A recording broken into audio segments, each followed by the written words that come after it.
Hello, my name is Marcus. I'm the compiler of a collection of therapy quotes entitled 1001 Windmills of the Mind, a collection of advanced self-help quotes taken from what's often called the psychodynamic or the psychoanalytic perspective, which long ago, as I understand, was referred to by some, or perhaps many, as philosophical medicine and narrative medicine. In this video here, I want to do a preview of about 2 pages of quotes from this book here, which I just found. Something called Behind the Masks. So this author here, he's sort of writing in a self-help mode, but he's actually a pastor and he's trying to teach some psychology to his pastor buddies. So his approach was to, it's an older book, so he was basing it on the DSM-3, and they list ballpark 11 masks, you know. Now we're talking about people who are more troubled, like more dysfunctional, more neurotic, you know, like people that might feel like, they make you feel like you're in eggshells around them. You got to be very careful. The impulsive anger, or too stubborn, or too perfectionistic, or too OCD-ish, or too clinging and pleasing, or too hell with you attitude, or a revengeful, vindictive kind of thing, or just the turtle one. Oh, the turtle one. Oh, yeah, some personalities have the turtle. We got 3 turtles here. Let's see, before I forget. 2 of them are sleeping, I think. Oh, no. One of them is sort of a, can you see him? They don't really do much. It's hot, I don't blame them. It's a 40. Hey there. Do you realize, Turtle, that some people describe their personalities like you? Did you know that? You just keep to your shell, keep to yourself, just kind of like wall off kind of thing. And there's another one. There's another one down here too. Yeah, look at that. There are 2 of them there. I don't know if you can see it too well. That if you see like a black kind of round thing in the water, that's the back of a turtle. That head there, that's the head of a turtle. He's kind of looking up, actually. Moving a little bit. So we got 5 turtles here. Oh, there's another. Oh, is that it? No. Okay. And we might see some monitor lizards here. We might see a crane.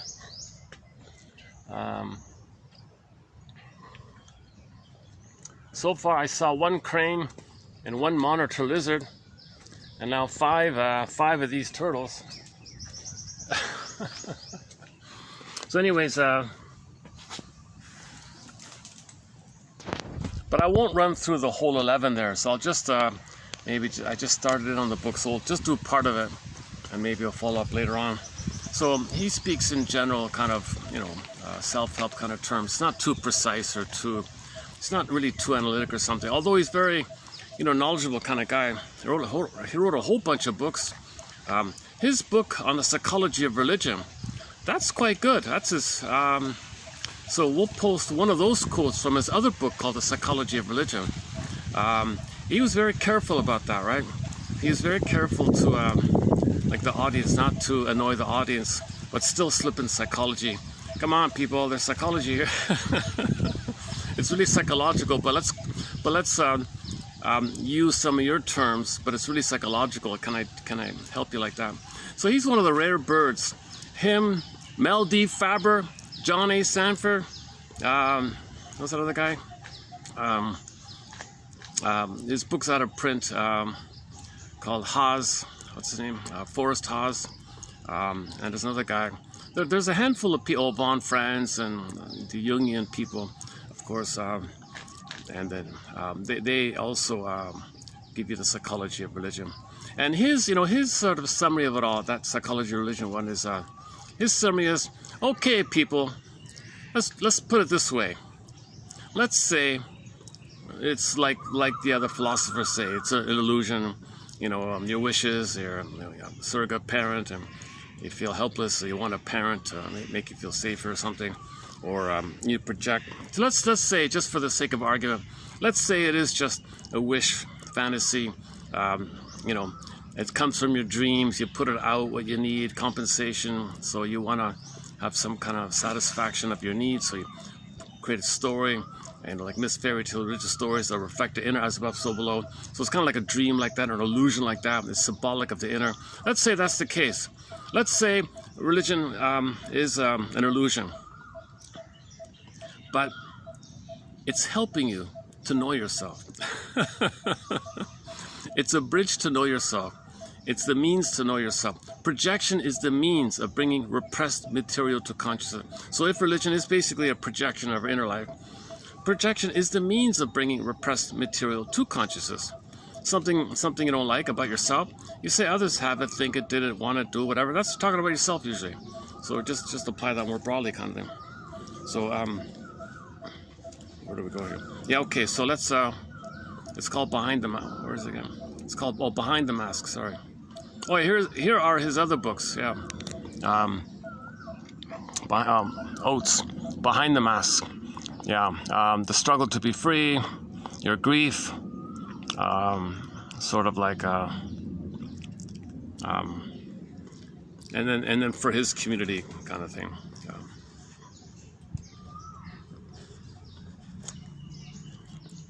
Okay, so AI recommended this guy, Oates, Wayne Oates. Huh? So yeah, so here it is again. So let's begin. So bear with me because I just found it last night, kind of thing. I'm just part way through. I had to get in the cab so I can get here, so not too late. And I love being at this park. This is my favorite park. During the week in the afternoon, it's hardly used actually. It'll fill up in the late afternoon.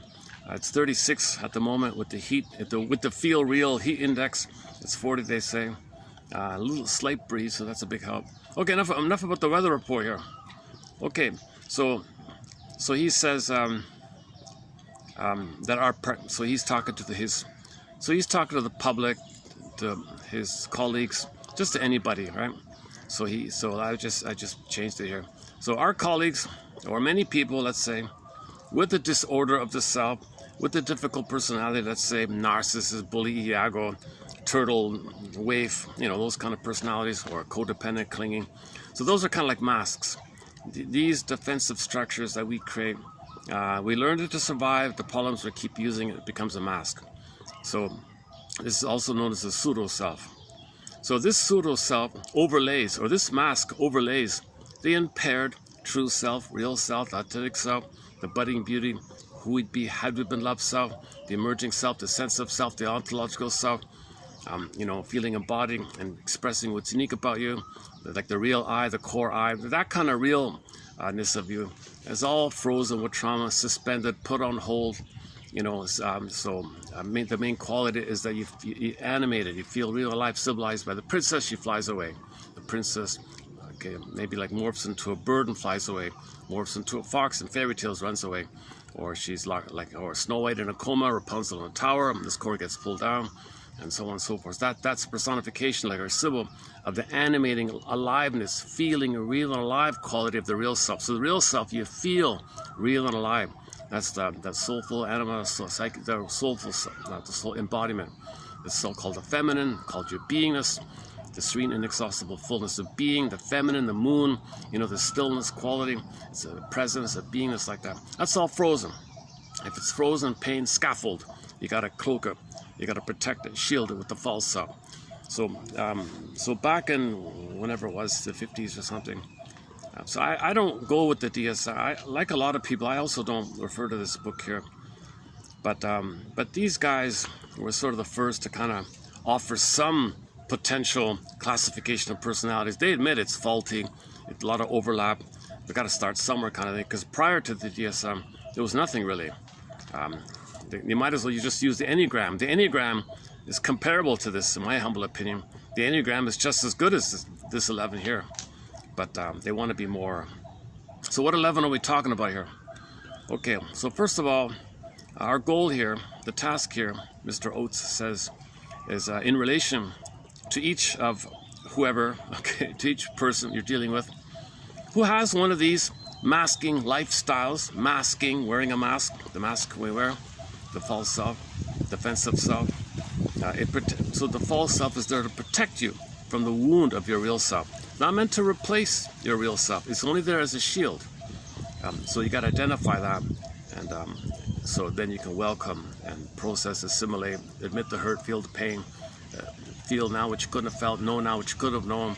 Okay, self-reparenting, pick up and development, heal. Just accept that kind of. Then there's a process where there might be kind of innate healing kind of process, but you got to be conscious of it. Then the feelings come in. Psychoanalysis, look for an egg in a basket that's missing.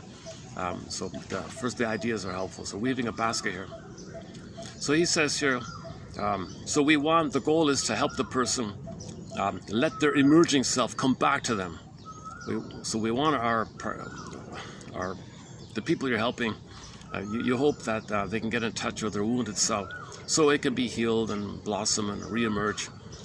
So the emerging self or budding beauty got frozen, gets exiled, you want to get it back. We had it, trauma lost it, sent it away, you want to get it back. The common monomyth. Then they can achieve the goal for which Socrates prayed. Socrates prayed, oh Lord, please give me beauty in the inner being. Give me the inner beauty, the budding beauty, your real self, your budding beauty, ontological self, your sensitive self, your feeling self, your inner beauty. That's like your soul or the animal, the beauty. Okay, that's your inner dignity beauty, your inner dignity, your sweet beauty, dignity. We don't have to, so go to yesterday's video on the topic of the terminology of the soul. We talked a little bit about that at the outdoor place. Oh Lord, give me beauty in the inner being, and may the outward person and the inward person be at one. So congruence. May my outward living and my inner me be united. That's the marriage. Outer, inner, married. Married, outer, inner, married. Okay, outer is masculine, inner, feminine, marriage. So in the healing, in the fairy tales, when there's a marriage, that's a reunion, a marriage that your outer, doing, masculine, being, feeling, feminine being are married together, united as one. So that's the marriage, symbolization of the marriage in the myths of fairy tales. Now your doing comes from the feeling. That means you're whole and healed. That means your doing will be ethical, virtuous, feeling-based, moral, ethical, embodying empathies there, heart in the body, gratitude, the generativity, the recognition of Ubuntu, I am because we are, relationship. So there's ecology. If there's a mistake, you have to desire, the urgent desire to articulate what you did, that you feel badly about, and you specify that you feel badly about this kind of thing, and you acknowledge the effects it had on the other person, and you feel badly about that, and so that's considered an apology. Consider an apology if you can verbalize all that. So you have that natural, reparative kind of quality, like that. Like you have empathy, you care, like you feel. If you have feelings, they have feelings. Mutuality in relationships, it's a companion of that. No one's using someone as a theater thing for the drama of the past, hope for a better past. You don't got to shame someone to tell your mother that you didn't like that she shamed you. You're not still recreating in the present the troublesome dynamics of the past. Oh, he's on the move. Hang on. All right, he made a move.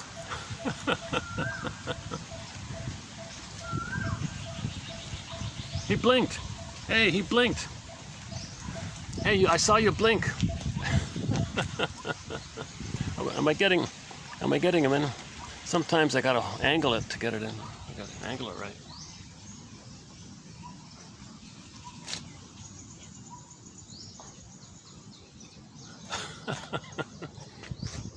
Wasn't there a band called the Turtles or something? There they are here, the Turtles. No concert, huh? The silent. Well, the Turtles. Happy Together, is that them? Forgot about that. Don't worry, turtles. No one's going to turn you into soup. Don't worry.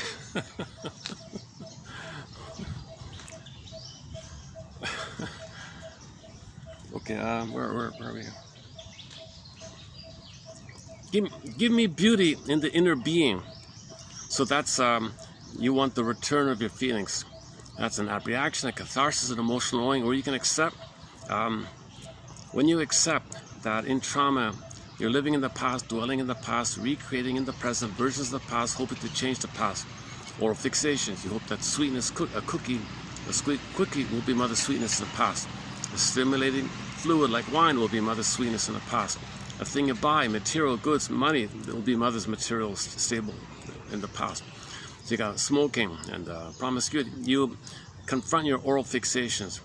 Okay, the Faustian deal. You have this magical someday fantasy that if you shame others the way your mother shamed you, magically you'll undo what happened. Your mother will love you in the past.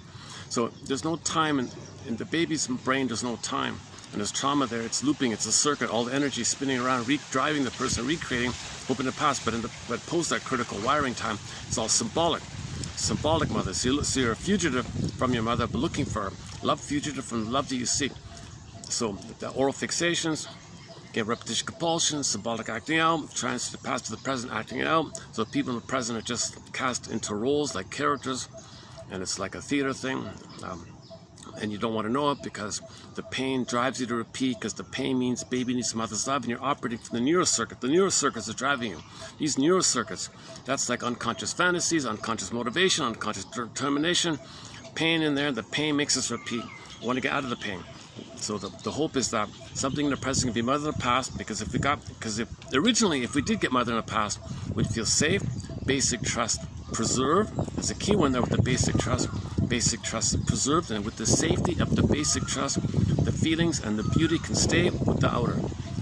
So you can have the mating, your budding beauty can stay with you, and your doing comes from the feelings, ethics, morality, virtue, expressing what's unique about you.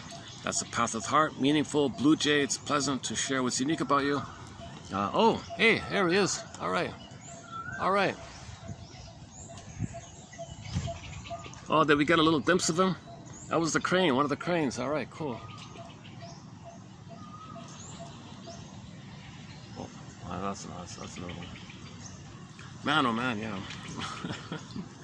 I'd love to do this in the jungle or something. As close as I can get it. This is a really nice city park. It's sort of edge of town. It takes me a while to get here.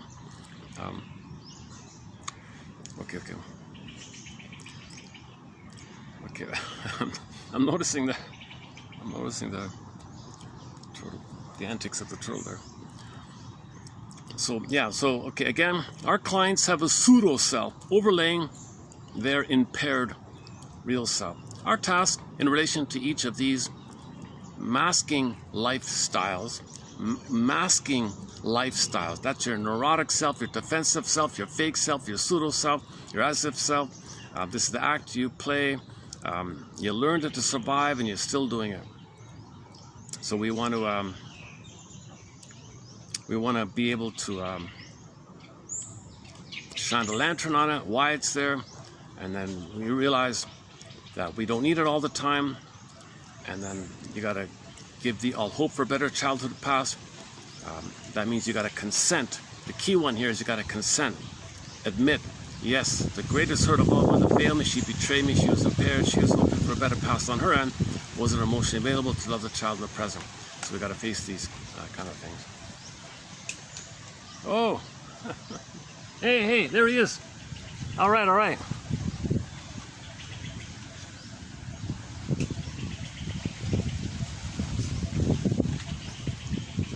I got it.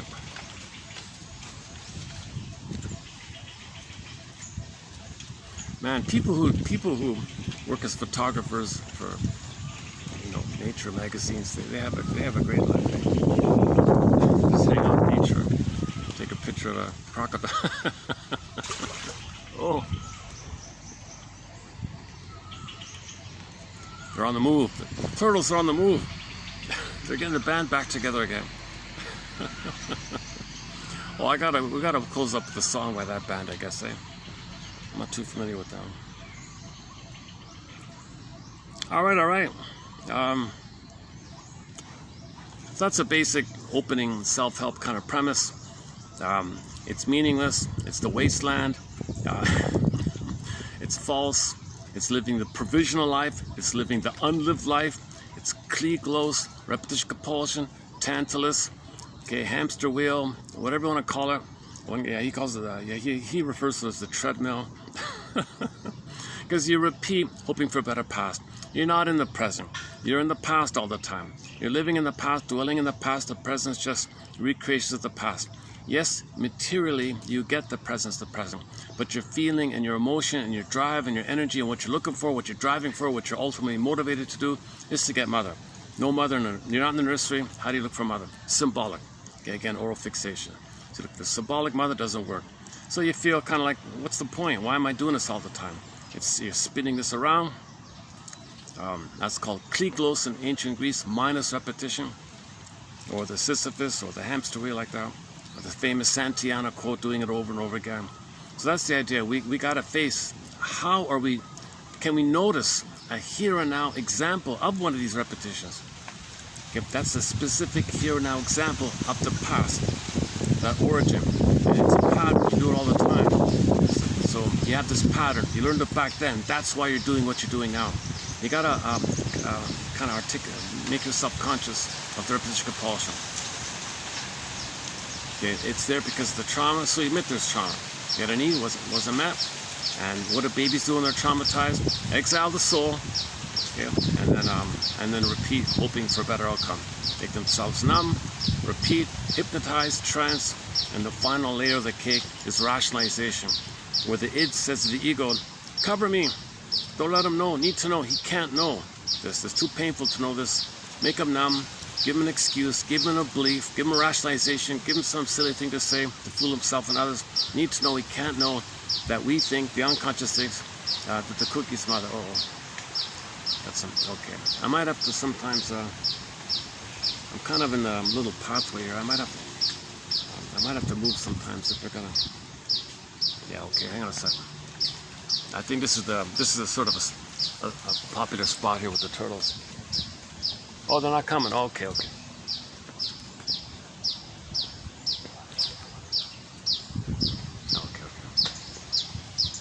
hey, if there's shade here, if there's gonna be shade here, I can move here.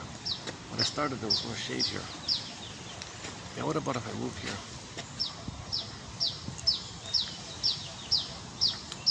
Yeah, can I move here?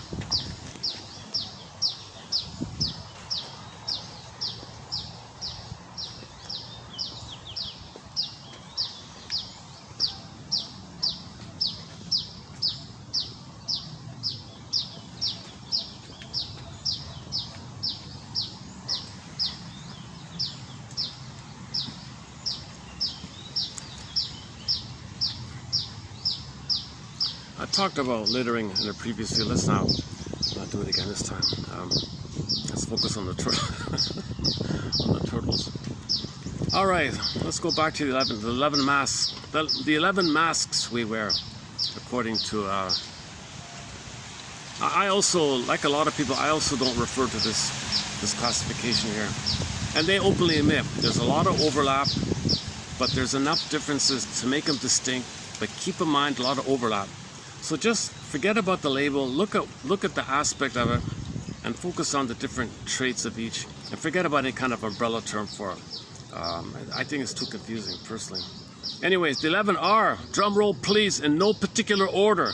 In no particular order. Okay. The first one here is dependent. And Mr. Millen has a one-word summary. He calls it submissive. Okay, so the dependent one. Okay, so that's like the codependent. Okay, the compliant, pleaser, please love me, I'll do what you want, please love me. So they're like helpless children, begging for someone to be nice to them, they'll do what you want. So a little bit of that's okay, but if it's excessive, and you compulsively, rigidly do that all the time, well, that's your mask. And the next one is histrionic or gregarious. Okay, the way he describes it here, he's kind of describing it like the 3 on the Enneagram, the showy one, the showman or something. Star, look at me, gregarious like that. He calls it histrionic, to my surprise. I don't usually associate, the showy one as being histrionic, but they call it, this one here, Oates calls it histrionic, the gregarious. Okay, so you got the compliant, please let me, codependent, self-sacrificing, they don't speak up for themselves, not familiar with that. Or the other one is the exaggerated, look at me, attention, so massive attention seekers. If they have to have the attention, they're mainly focused on the appearance, I guess. Versus the next one here, the narcissistic or the egotistical. That one, they only there's a little difference because they only want others to affirm they're superior, and you admit they want you to admit you're no good them. And they regress to the time of being one with the mother because they're married to mother. Their shame self is onto you, and so it all starts off when the baby's nursing. He's center stage, he's grandiose, and the breast belongs to him and serves him. So the breast is still a kind of thing. Now, if he's rejected in shame, okay, so he identifies with the aggressor. There's split paired units, right? There's the grandiose self, omnipotent mother, okay, unloved self, and his own anger turning into a monster attacking him. So he'll be the aggressor, and his shame self, okay, he'll find others for that. So he's identified with the aggressor. Now on the other side, he feels grandiose, and he feels grandiose on his self side. So he blends the grandiose self and the aggressive mother. Interesting one theory. Did I get that right?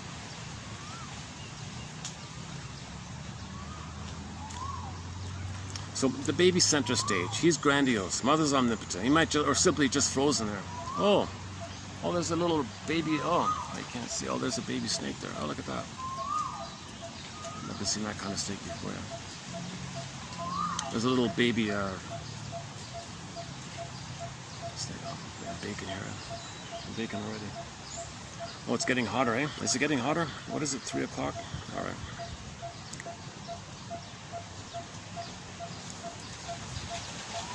Lack of empathy, sense of entitlement, don't care about you. We know about the narcissist, right? They're center stage. The world's symbolic breast that should serve them, feed them. They expect that. They're entitled. That's the status. All babies think they're kings and gods. The world just serves them. Like the prototype, the baby center stage, and the breast should serve him. They're kind of still in that kind of mode. When they don't get the supply, then they click on the other side, and they identify the aggressor and devalue you. So the shame self, they want you to be unloved. So there's a flipping kind of thing.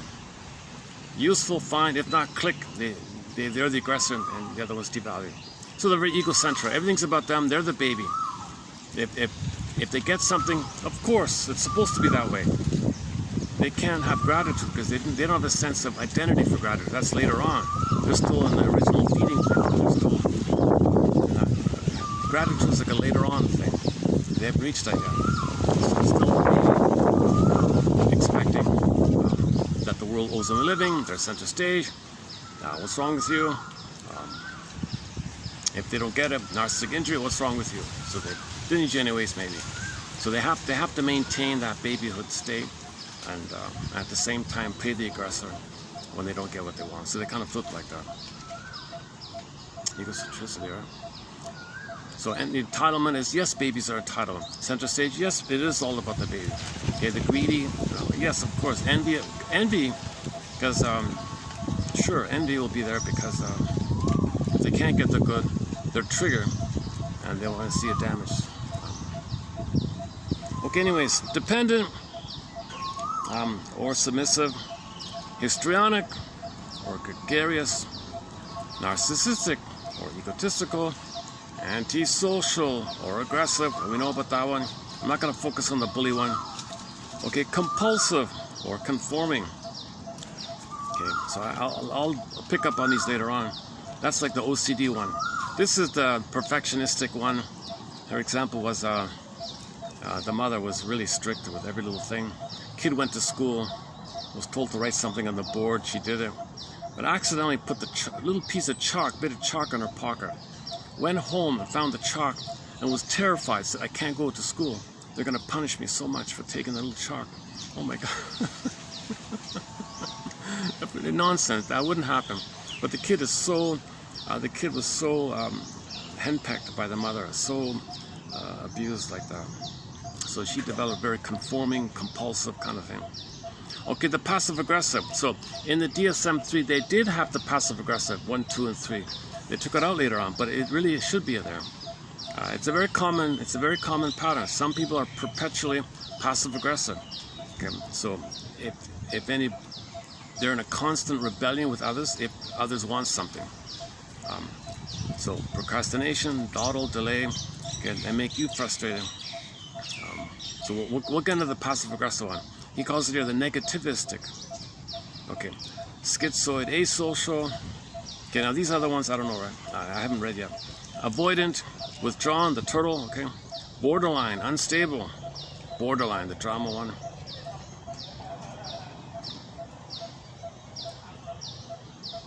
I see. So the histrionic, gregarious. He's just making it like the show me one, look at me one. Okay, paranoid, suspicious, asocial, eccentric. So those are the 11 in the DSM, and Millen's one-word sort of summary of it. This thing has been always. This is always under revision and updates. It's in number 5 in its current form. Okay, the word. So about the second one, your histrionic, the star one, right? The attention-seeking one.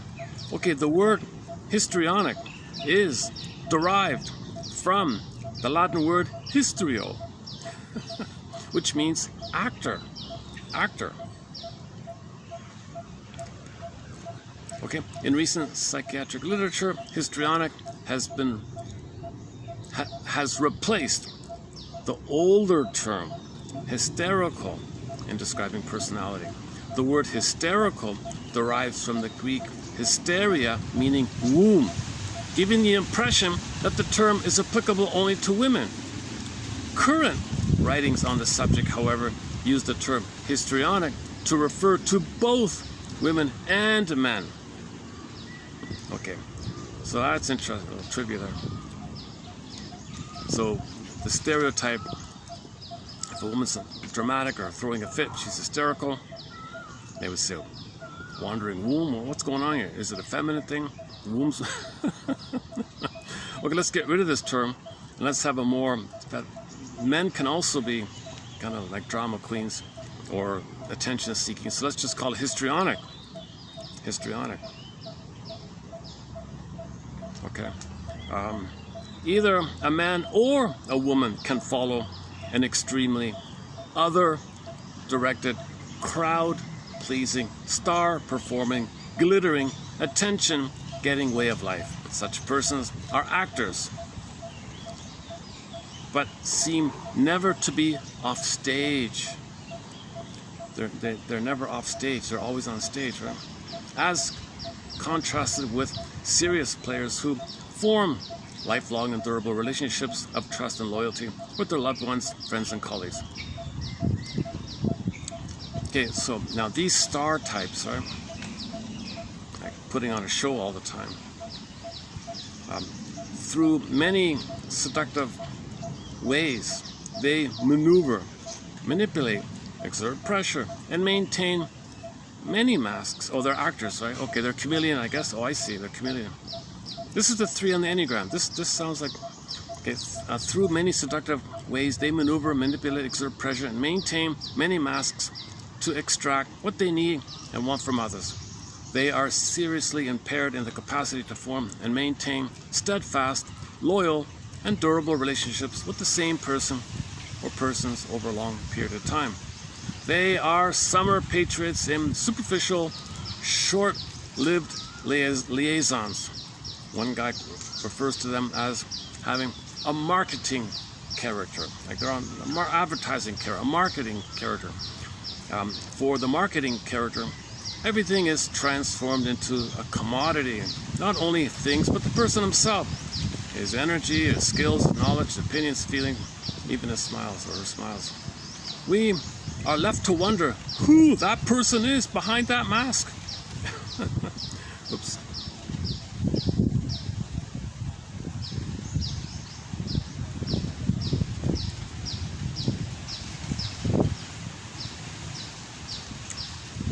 We wonder if this person will not also simply have been putting on an act for our temporary approval in order to get where he or she wants to go, or to get what he or she wants to get out of us. All the while, within the person there is an emptiness, a craving for new stimulation, additional applauding audiences, new conquests, etc. In a poignant way, they are, as T.S. Eliot describes them, hollow persons. Boredom is their constant, sad motivator. Only occasionally are they aware that this is their plight. Eric Berne carefully describes the maneuvers of the histrionic person as repeatedly playing the game of uproar. Okay, in Eric Berne's games people play, he's got a list there. One is called the Uproar.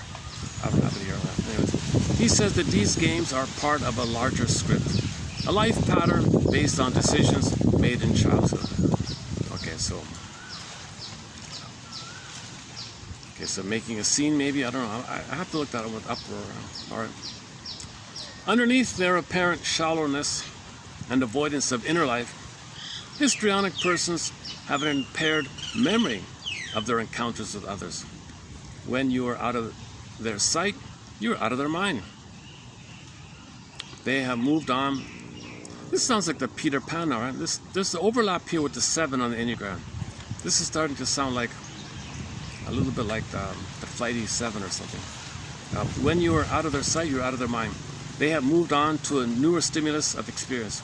This is why they may be lacking in faithfulness to promises and loyalty to persons. So they're not going to be loyal or faithful. They're just more in the moment kind of thing. Why? Why are they like this? Well, maybe, who knows, but question mark here. Maybe they were in a family that moved around a lot. So they formed quick but shallow friendships. They knew they would be there only a short time, so why invest? Or these persons may have lived in the same geographical territory as their friends, but were handed back and forth among many caregivers in life. Okay, so they were passed around between relatives and neighbors and friends and things. Okay, so people with dependent and histrionic styles draw their strength and direction from other people to the exclusion of developing an inner personal autonomy and self-direction. Okay, so the first one, the dependent, depends on others, and this one here also depends on others for attention. So they're kind of like dependent on others. The first two are kind of like outer directed. They don't have a sense of self.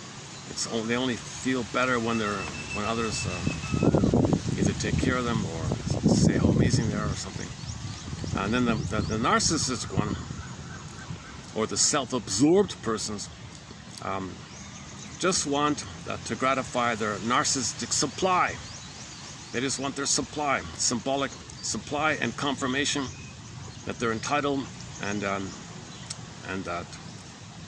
they need to feel better by seeing their shame self onto you.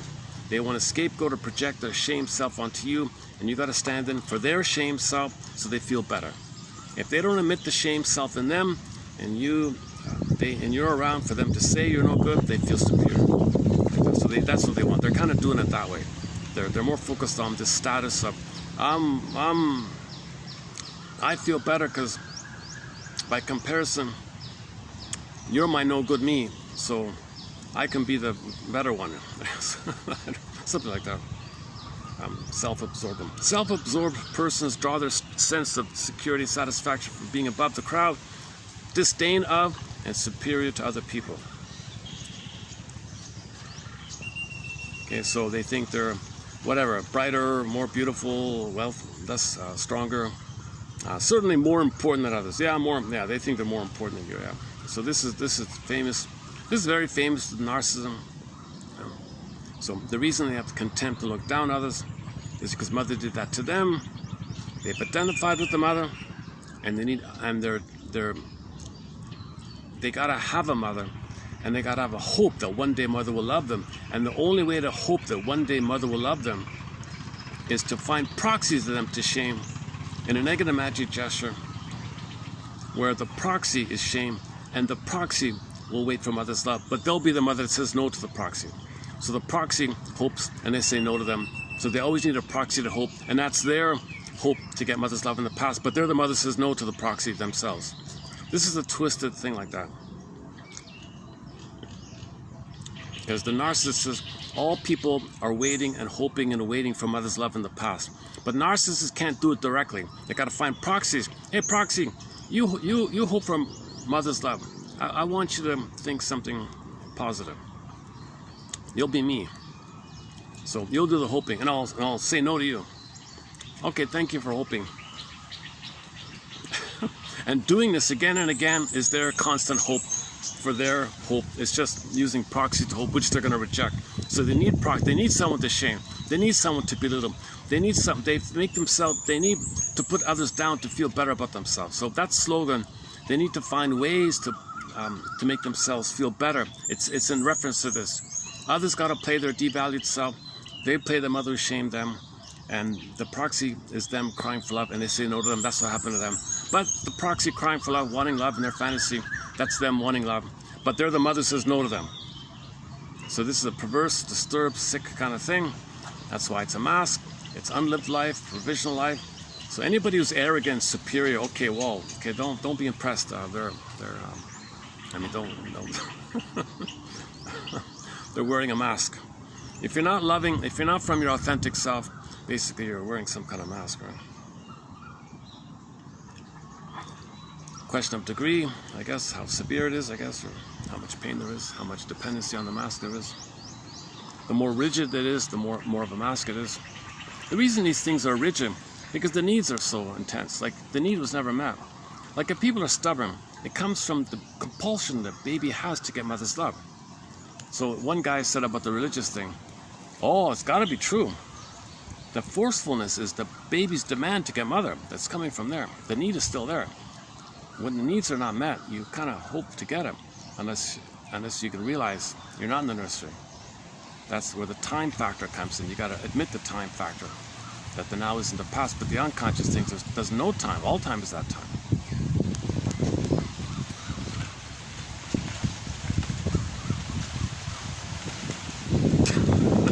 Oh, he's yawning.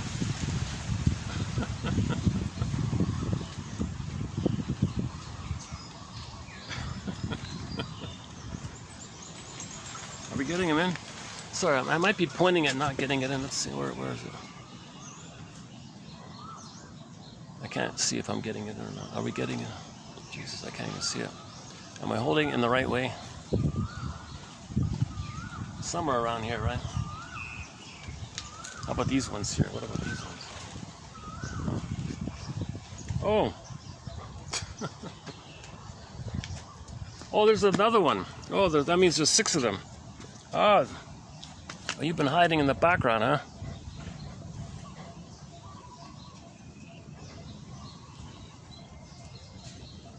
Oh, look at that. 1, 2, 3. Oh, 4. Hey, there's another one. I feel like a little kid here. I'm counting turtles. There's 4 here. 4 and 3. 7 turtles. Wow, cool.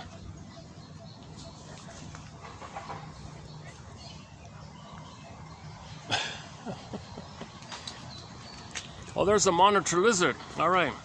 You probably can't see it. If you see something moving in the water, just under the trees there, under the greenery, that's a monitor lizard. There's another one there. That's 2 of them. 3 of them. There's 2 back there. 3 monitor lizards. Oh, hi. Oh. 2 human beings. I just passed by. Let me read my stuff here. Gotta watch out with the increase in petty thefts. You notice that? Chair. Let's go over here.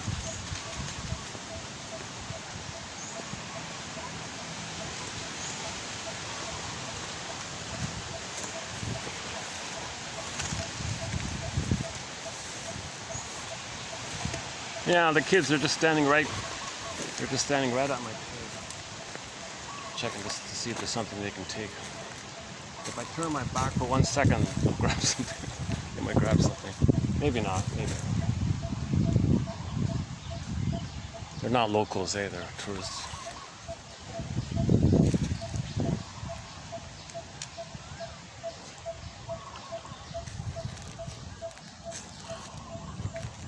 Nice bamboos.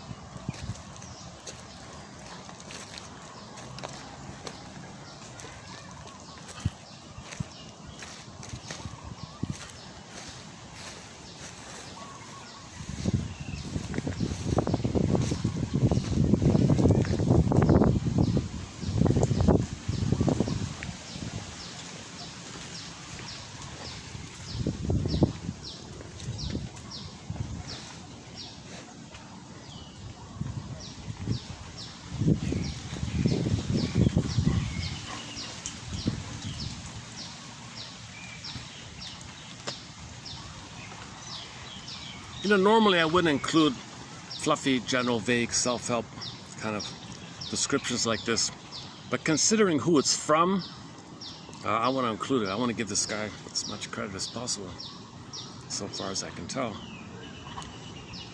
So he's the rare bird introducing psychology and helping, you know, his religious dreamers.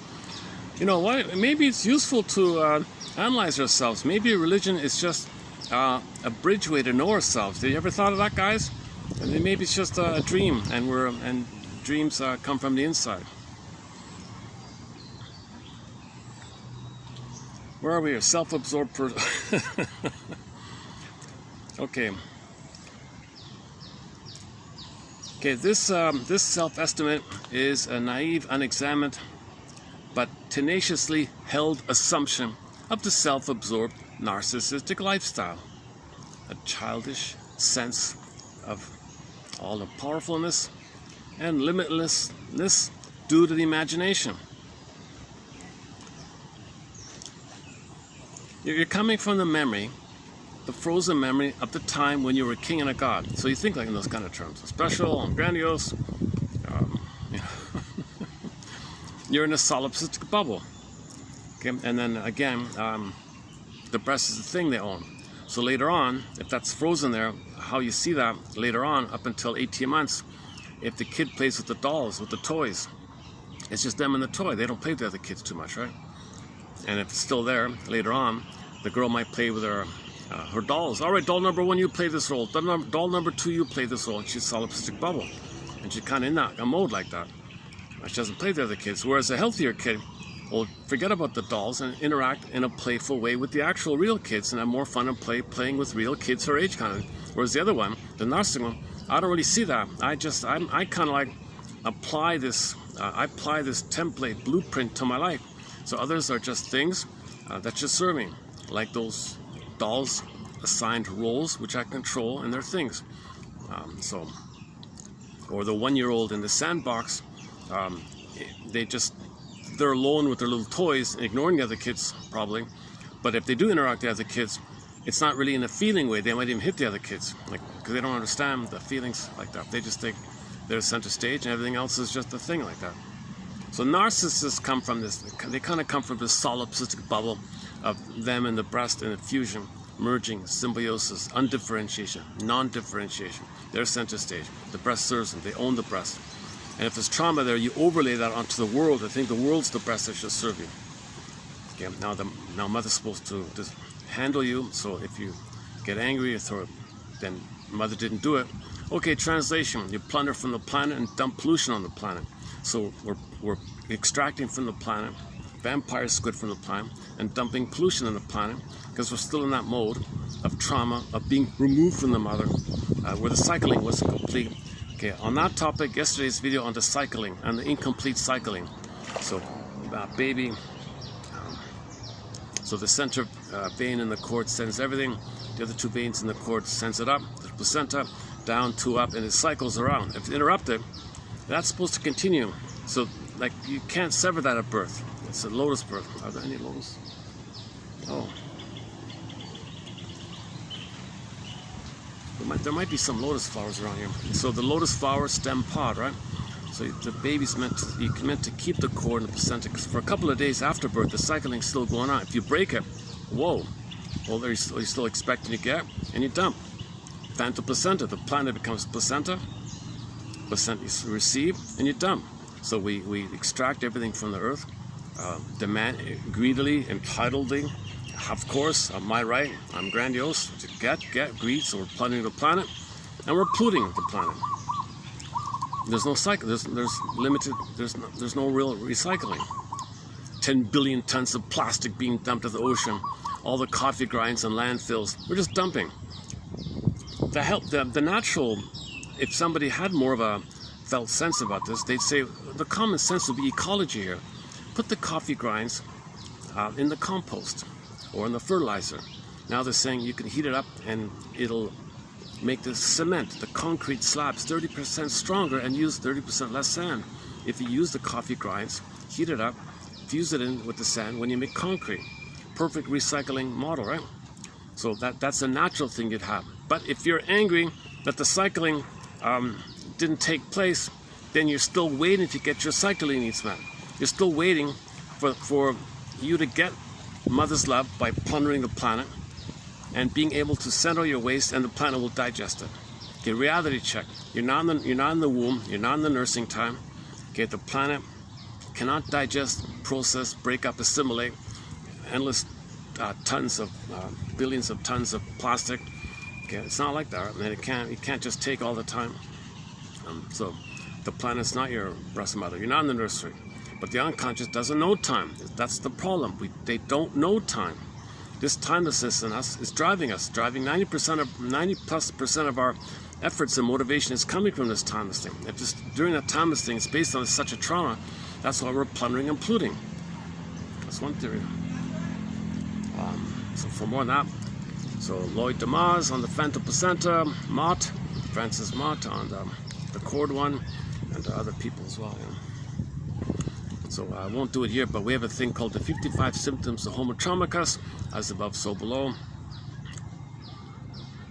So the imprints become the blueprints. The traumatic interaction become imprints. Well, there's your blueprints. You just do onto the planet based on the imprints, which are now your blueprints. Interpersonal leads to intrapsychic. Human connections lead to neural connections. And this internal working wiring is shown to you by your behavior hourly. You see, we create it from here. That's the blueprint. The imprints create the blueprints. Another original here on 1001 Windmills of the Mind. Okay, childhood traumatic imprints become the blueprints for a person's life. Sounds scary.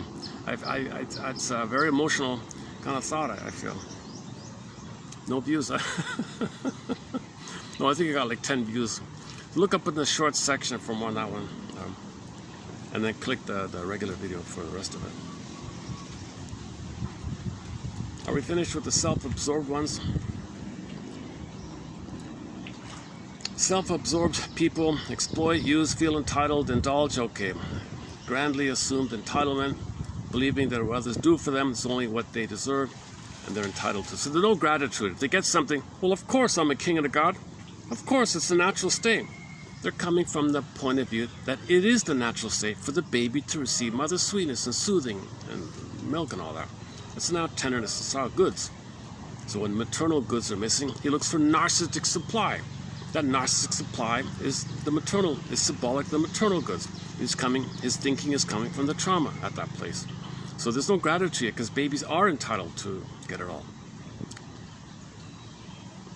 And if somebody doesn't give them what they want, they're enraged at the breast.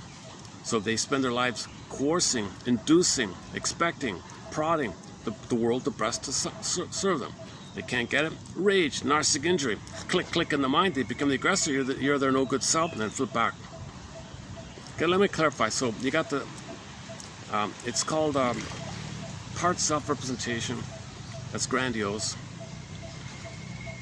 And the mother's omnipotent. Okay. Now the mother fails. Yes, you got the splits. Now your shamed self, and mother's the monster. The monster is mainly your anger at what happened. So then it's fused. So imagine two pressed coins like that. Okay, so normally he starts on this side, his life force is on himself side, and the world is to serve him, like the fuse. So he's one of the world works to serve him. If it doesn't, okay, click, he goes on this psychic splitting, heaven and hell, either or, click. Okay, he's got a map, an internal model in the mind. When he doesn't get what he wants, okay, click. On this side, he flips, he becomes his own anger, the rejecting mother, his shame self. You're the shame self. After he does it, clicks to grandiosity. Some people have the voyeur narcissism. Their energy's on the other, and they bask and feel special when they idealize someone. That's the idealizing narcissist, the voyeur narcissist, or the clinging vine narcissist, or the maybe just dependent one might be in there. The devaluing narcissists, they're kind of fixed at the devaluing side. They're always like cynical and attacking in a negative way. That's the devaluing narcissist, the idealizing or voyeur or closet narcissist, and your cookie cutter exhibitionistic star narcissist, what he calls egotistical narcissistic. Okay, we're Eric Byrne, where are we here? Entitlement. Yeah, and don't expect gratitude. Yeah, to expect such persons to show gratitude or reciprocate in a friendly way. It's like expecting a person with no arms to shake hands with you. They don't have the capacity. I don't like his metaphor, but that's to make it pretty clear. So don't expect a narcissist. It's kind of like expecting. It's kind of like don't expect a turtle. Don't expect a turtle, to give you a high five. Hey, give me a high five. No. Don't expect a turtle to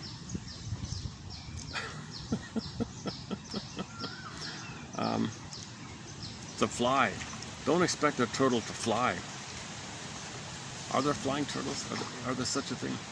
Is there such a thing as a flying turtle? Oh, hang on a sec. Oh, sorry.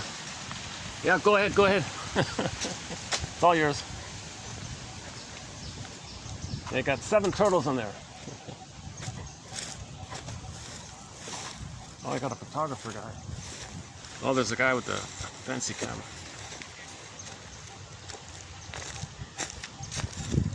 Oh, my bag. Oh, I gotta get my bag. He's not gonna. Yeah, I got my phone. There's nothing in the bag. All right, that's okay.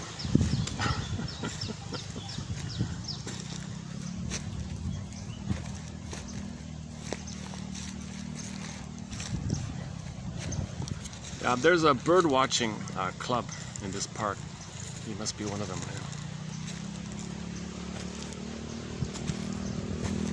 Yeah. All right. Are we getting the crane? Let's see. Do you see a white, thin, young bird?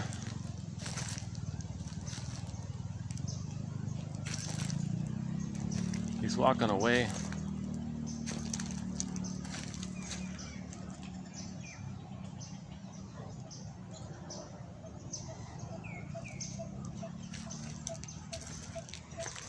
Oh, I scared him.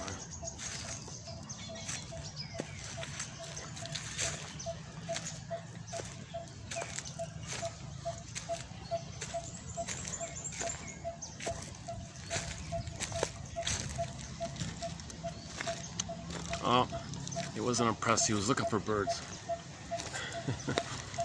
He didn't care about the lizards.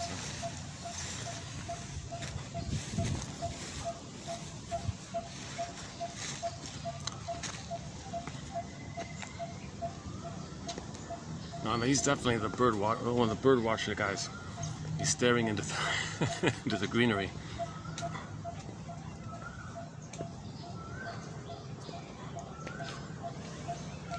Hey, what do you say?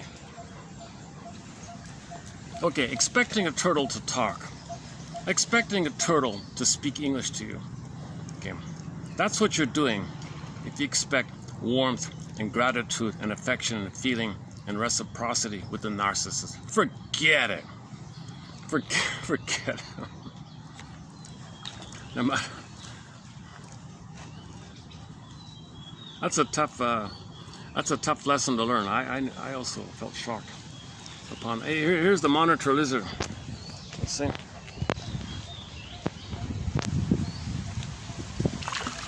Oh.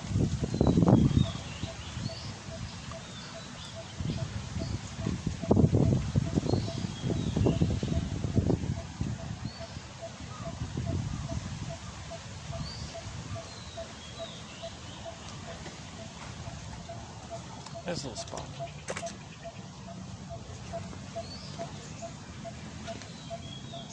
Well, what do you say, huh?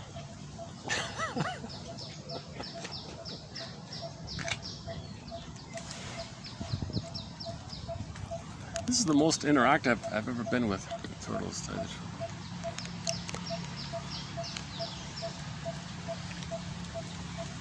Okay, where are we here? Oh my goodness. Uproar. Entitlement. Self-absorbed.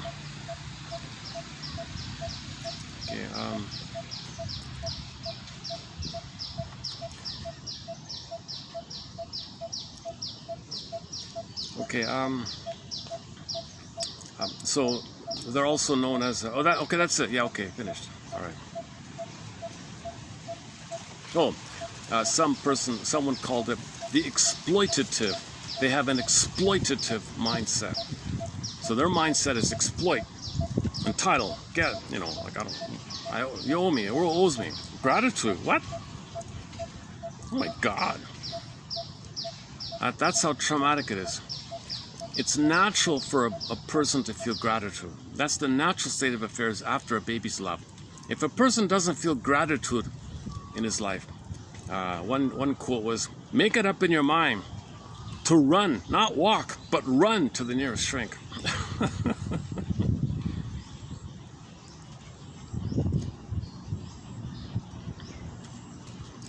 The poignant spiritual.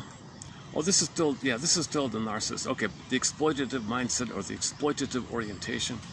The poignant spiritual deficit is a lack of awareness of any kind of inner grace or whatever, and an incapacity for gratitude. The capacity for empathy, for putting oneself in another person's place and experiencing that person's needs, is missing in the narcissistic personality. Okay, it continues 3206. So this is done in 2 videos here. So let's continue. So this is that was 3205. 3206. The ordinary rules for them doesn't apply, they think. They're the exception. There's a king and a god, right? So there's no sense of social rules that the world owes them. They are the exceptions. There are people who insist, and other people who insist upon treating them like normal or something, just don't understand or appreciate who they are. Again, if you expect the turtle to talk, if I expect the turtle to talk back, I don't appreciate what that turtle is. If anyone expects the turtle to talk, okay, then you don't appreciate what the turtle is. He can look. Okay, it's about it. Look for flies, I guess, whatever he's doing.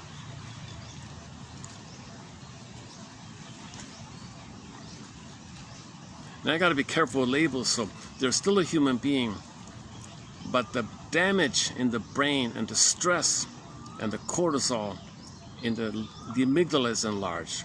The stress is too high. The dopamine is too high. The level of oxytocin for love is too low for trauma. Basic trust lost, oxytocin too low. Pleasure for beingness, safety, basic trust, safety, serotonin too low. So the chemistry is a factor. They're still a human being, but they're damaged when the mother gives them attachment trauma, relational trauma, interpersonal trauma, ambient trauma, strain trauma, weaning trauma. Hey. Oh. Can you see the, are we getting anything? There's a tiny fluffy black and white bird.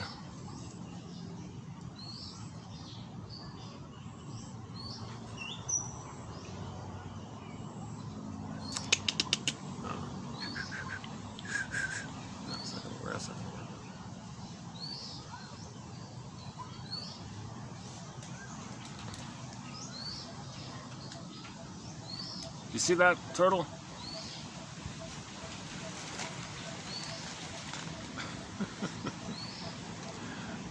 I don't remember doing that as a kid. I don't remember like having stuffed animals and having imaginary conversation. I don't think I ever did that. So I feel like I'm tapping into something that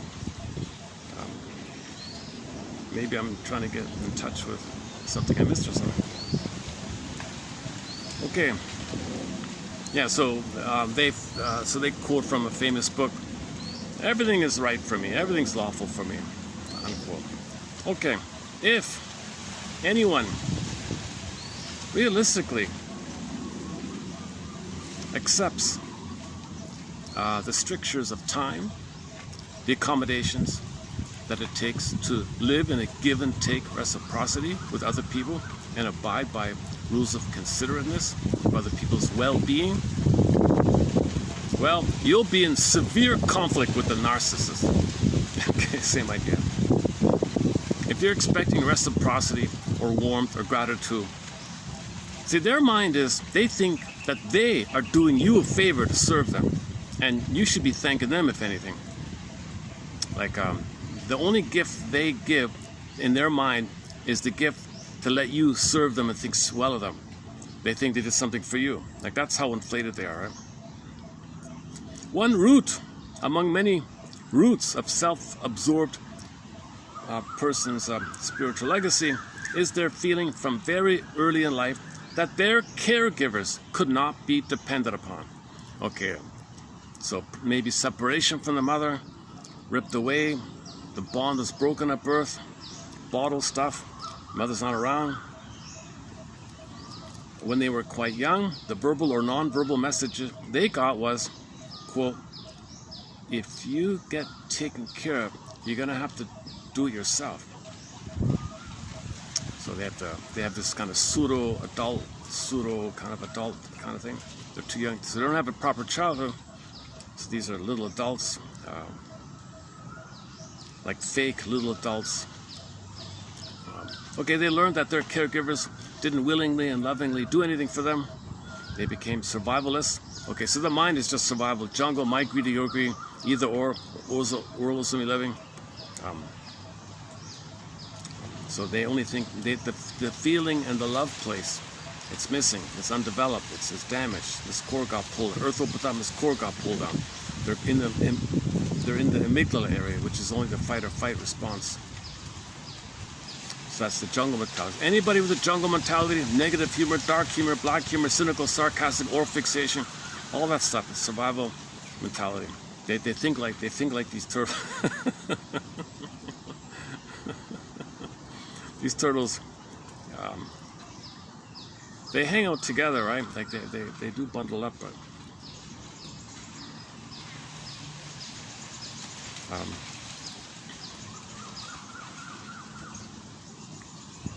turtles are they're not mammals, obviously. They still belong to the monitor lizard kind of thing, right? Yeah, turtles look like baby monitor lizards. They just happen to grow a shell for some reason. All right. Maybe the environmental adaptation, I don't know how that works.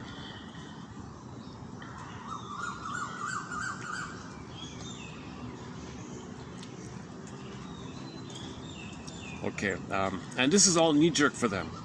Being a narcissist is knee-jerk for them. Knee-jerk, it's second nature for them. So, okay, often there's a cleverness in their manipulation. Their arrogance was finally honed by the time they reached their late teens. Their late teens. So think about high school. Did you know somebody was pretty cold and ambitious or something? All right, let's leave it there. Just one note about the bully one, about basic trust. The basic trust that Erickson considers the foundation of emotional maturity gives way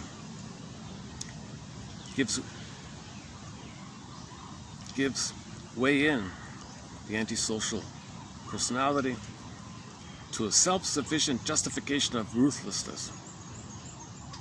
So the bully one is just more aggressive, right?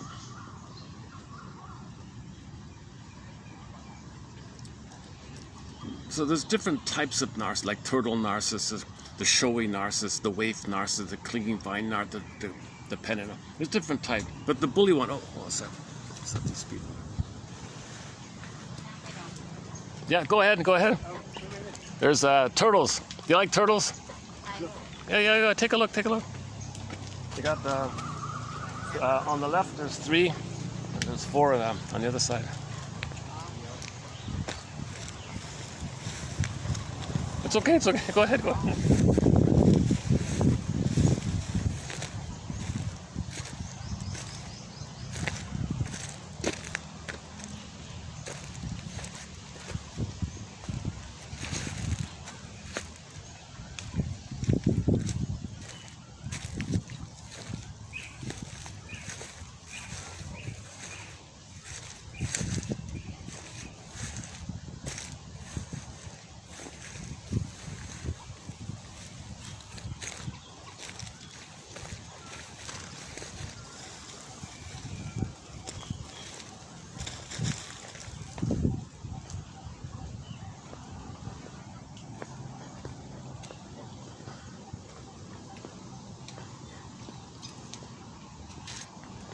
Did you keep an eye on my bag? Thanks for keeping an eye on.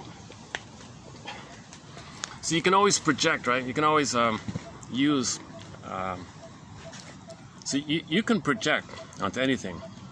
So imagine what the turtle would say. That's your project. It calms you down, so you might get more out, right? Like if you relax, you might think more clearly. Oh, companion, the turtle, wise turtle. Oh yeah, what do you say, turtle? So you calm down yourself. You might think more. And after you calm down, the new thinking by the mechanism of fantasizing, of the turtle being a companion, making you feel safe, and the fantasy and the all-knowing, and you think better, you might get a new idea. Oh, thank you, turtle. Project it back.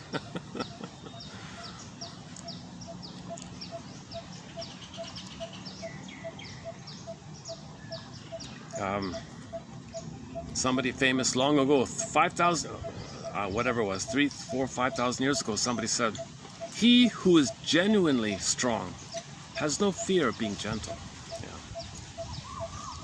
Bullies can never show vulnerability or weakness. There's an immense contempt, an immense sense of enragement because they're triggered. They don't want to see it in them. A huge sense of envy to see anything, the goodness of vulnerability. Like there's vulnerability is a hope, it's your soul. It triggers what happened to them. They identify they don't want to be triggered, and they got to repeat what happened to them. Loyalty to the mother. See, mother, that's what you did to me. I'm one with you. See, world, look at what my mother did to me. I'm imitating the mother. I am her. Faustian deal, Faustian bargain, Faustian pack, identification aggressive, talionic feeling, talionic impulse here. He's got this like knee-jerk impulse to hate someone who's quote-unquote in the feeling area, wounded of course, and then hate it like that. So that's why they all these slogans: "Get over it. What's wrong with you? Don't 2 cents. Don't be a win." All the long list, this very lengthy litany of put down phrases. That's a rejection of the feminine, the feelings, the beingness. So when the baby's too much pain, Faustian deal, they do it as well. They hate it when they see it. Knee-jerk reaction. It's kind of sad, eh? Okay, let's not get into that one. The new one I want to add here is the passive aggressiveness, and then we'll do the one on religion from Mr. Oates here. Okay, are you ready for passive aggressiveness? Okay, so here's a guy who's talking about it, like way back before it's kind of more well known, right? So in the 50s, this book is in the 50s. Passive aggressive persons, they're not like overtly aggressive. Okay, their aggression is covert, hidden, sneaky, drip by drip, and you can't call them out on it. Their aggression is by what they don't do. Not what they do, but what they don't do. They don't follow through, dawdle, delay, play dumb, forget, really forget, make excuses, avoid, be vague, say they didn't mean that. So their aggression is very kind of soft like that, right? They might overly agree, but covertly they don't agree. It's all back to the source point where the mother was too demanding. Now when he's older, Okay, sorry. When the mother was too demanding, at one point he got sick inside. So the child anger turned in, and he got sick. And at that point, the mother couldn't criticize him when he got sick. There's your prototype. This is just my theory. So the wiring is like that. So the baby was angry. Mother said, "You can't be angry. Do what I say. Micro control this. Henpeck this." And then finally, the kid got sick. So he's conditioned. He can never show anger because he always got punished. Then he got sick, right? Okay. Fast forward. He grows up. He's still at that wired. The wiring is there. So if anybody in the present wants something, that's his mother. Okay. So that what he hears is the mother. Now, originally the prototype is the baby and the mother or the child. They're kind of one. They're fused, right? So the mother wanting something, okay, at the same time, on another level, okay, the mother is them. So they want themselves seen in the mother playing themselves. They got sick, they want the mother to get sick because the mother's them. So the way to make the person who's asking you for something sick or uncomfortable or angry, okay, is you want them to get angry, which is the prototyping. So how do you do it? You can't do it overly, but the idea is to make them sick with them. So the other person gets angry finally. They get frustrated, annoyed, irritated, and then they finally get angry. Now he couldn't show anger, but the other person is not you and the baby, so they'll finally show anger. So the targeted person is going to end up feeling angry. And then when the passive aggressive person, "What's wrong with you? Why are you so angry?" Tables turn. So it's a drip by drip. So the passive aggressive person wants to annoy you in a drip by drip, subtle, soft pillow, filled with thorns, but soft pillow, filled with thorns manner. Okay, go to the Long's book called Angry Smile. So this is procrastination. You agree, but you don't. Hey there, pigeon.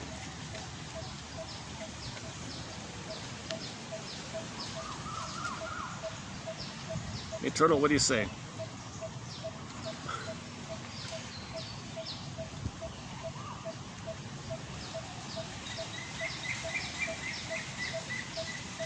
Maybe I'm blowing up some anxiety myself here. In a nice park here. Okay, where are we? So in the beginning, in the mind, the baby and the mother are one. Okay. The mother was always criticizing the baby. "Don't do this, don't touch this, what's wrong with you?" Okay. He can never be angry. "Oh, you can't be angry at me." He turns in. He gets kind of sick. At that point, mother leaves him alone, let's say. There's a limit to this. But the wiring is there. That's in the mind, the blueprint, imprint to blueprint. That's a new one, eh? Imprint to blueprint. By the way, before I forget, check out the self-help exercise from the last video. That's a good one. I think that's really a good one. Go to the short section for February 2026. You'll see there's 2 clips on the self-help exercise. Okay, so you operate from the internal imprint. It's in your mind. You carry it with you. That means anybody in your life who wants something, expects something, click, bing, bing, bing, bing. The wiring's flared up. Now remember, you're one in there, right? So the way you dealt with mother's request gets sick. Okay, so you project yourself onto the one asking, and you want them to get sick the way you got sick. The only way to do it is in a covert, hidden, because he got sick, it was hidden. Make him say it's got to be hidden, because mother never complained when the kid got sick. Mother gave up finally. Finally, the mother. What's the mother gonna do? Mother takes the kid to the hospital. "You got sick just to spite me, didn't you? You can't get sick to spite me. At some point, the mother's got to give up, right?" So that's like the final. Geez, someone only took me. I don't know. That's real child abuse. If the mother blames the child for making the child sick.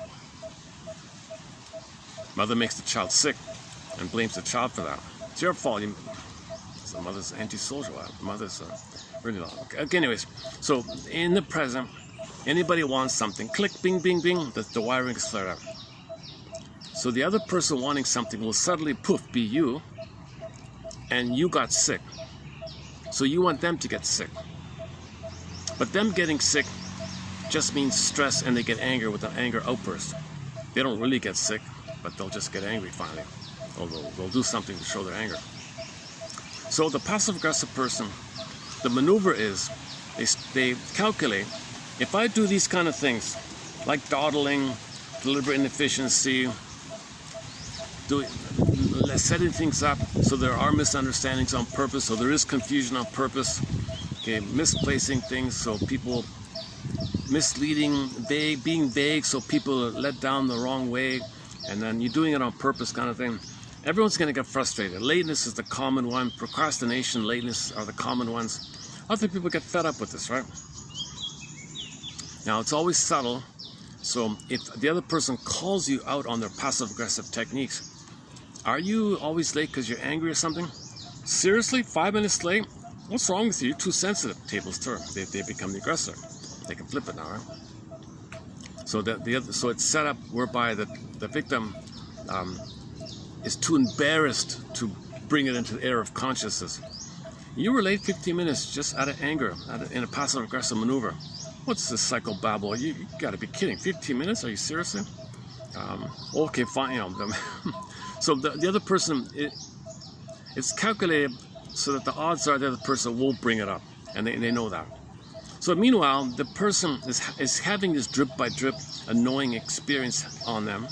Okay. And finally, after a while, they get angry. And they're seen as the wrong one. Right? The passive-aggressive person loves doing this. They feel relief doing this. Right? They don't know they're doing it usually, but they feel relief. All right, passive-aggressive persons are not obsessed with overt control and power. They are beset with the temptation to resist authority, mother. Millen speaks of them as oppositional or negativistic personalities. Many ambivalent and contradictory behaviors take place. At one time, the person will be sweet, sugary sweet. And then the thorns. All right. A passive-aggressive person, and what they're doing is the thorns. Like, so they overly, sweetly agree, oh, so nice, of course. Covertly, at the same time, they're already rebelling. They're not going to do it. A passive-aggressive person who is chosen, for example, to chair a committee may never get around to having meetings of the group. Oh. Shut the pigeon.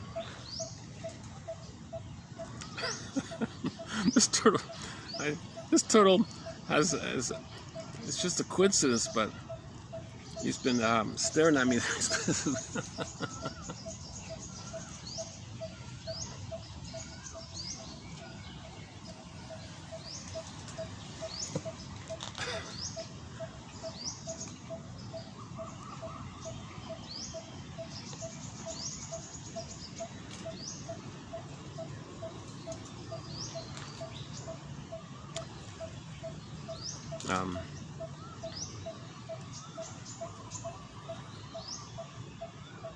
See, turtles, they have a protective shell, right? All children want protection, right? You always think of it like that, right? Okay, Ninja Turtles, right? Oh yeah, the kids, superheroes, right?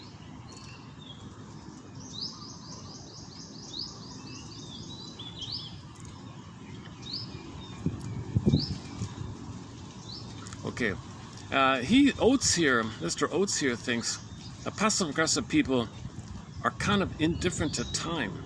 They're not really, see, in the unconscious is no time. So that's coming up here. I have observed that passive-aggressive persons seem to live in a timeless world of their own. Their passive-aggressive behaviors are also automatic knee-jerk responses. So, number one, they're going to resist.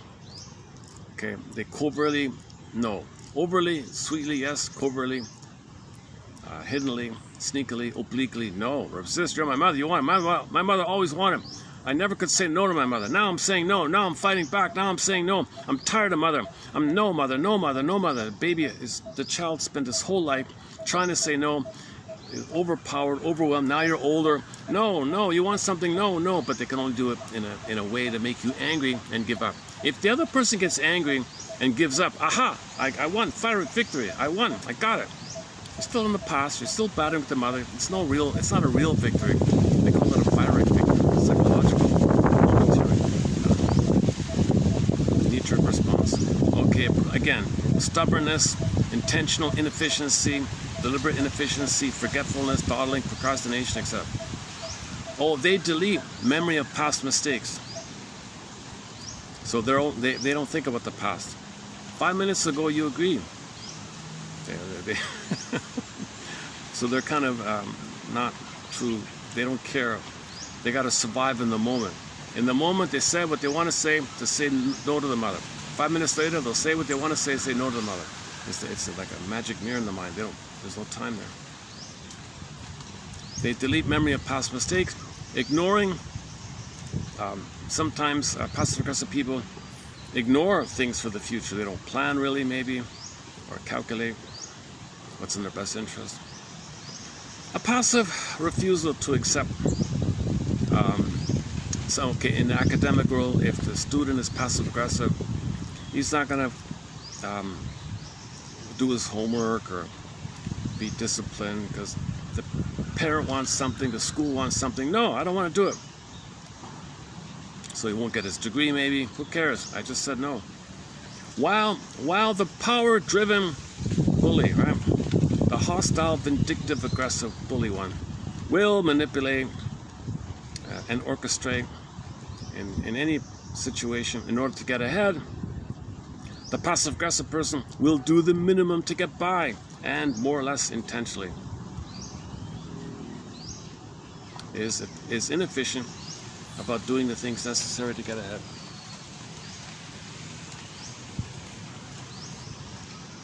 Oh, I've got juice in my bag. Really? Is that what he's after? Quite in contrast to the competitive spirit of narcissistic and antisocial bully, arrogant, vindictive, hostile, vindictive personalities, passive-aggressive people don't really compete too much. They're not into that. They have a reverse snobism. They have a reverse snobism about status and getting ahead in the world.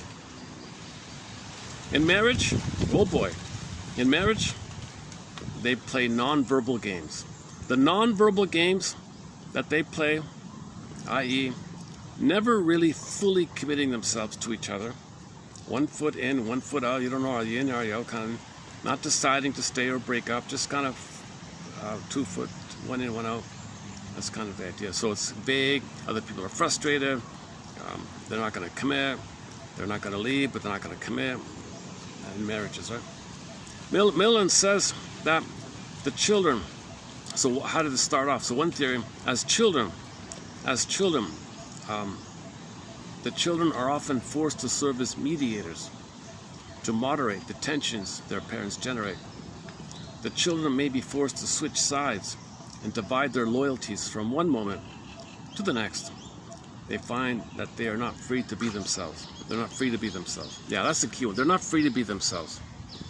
Mother, I'm curious about this. No, don't touch that. You're going to be angry. The child's interest and curiosity comes from his identity. You reject his interest, you reject his identity. Shame to the anger. You can't be angry. The mother says you can't be angry. That'll lead to passive-aggressive, because later he's angry, but he can only express it in a passive way. He gets his anger out sneakily, covertly, obliquely. All right?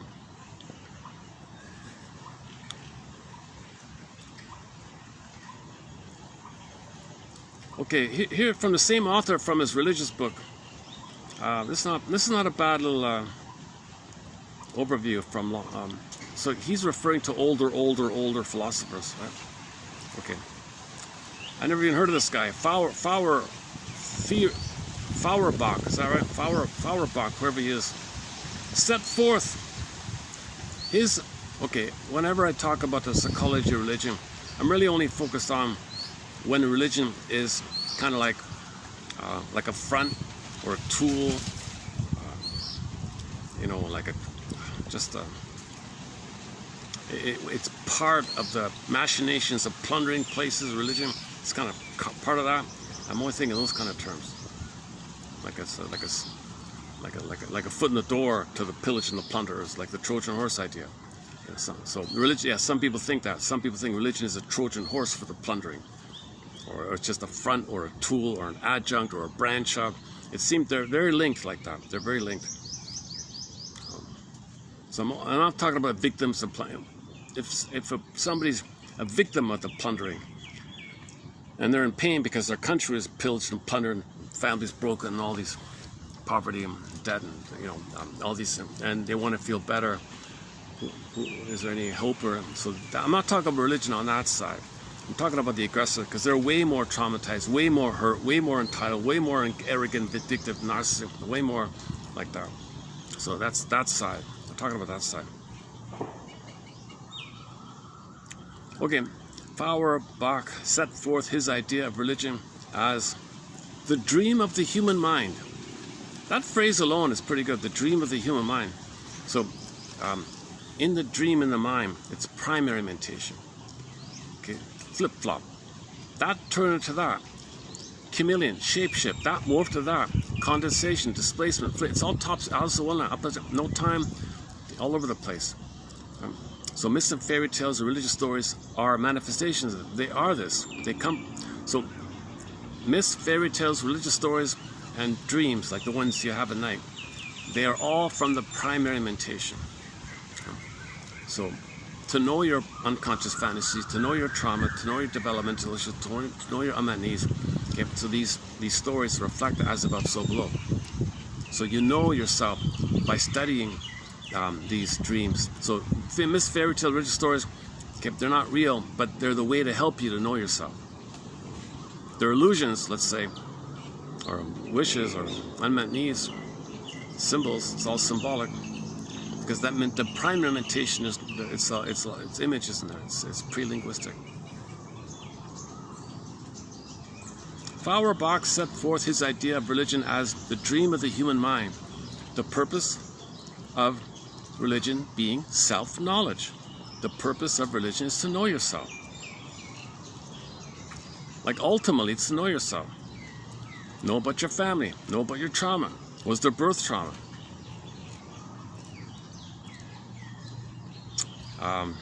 For example, the miraculous Redeemer is nothing else than the realized wish of feeling to be your true free self. Okay, yesterday was the symbol of the self. So, characters in religious stories could be personifications of aspects of yourself. Now, each person is meant to have an authentic self, an embodied, fully developed, who you'd be had you been loved, embodied, real self. Gets missing, you project onto a character, some kind of idealized character who's so amazing. That's a goal to projection. It's not real, but it helps you to know its potential in you. That's the Jung quote from Mr. Jung. Maybe like this, our second quote from that guy. I don't really have many quotes from Mr. Jung.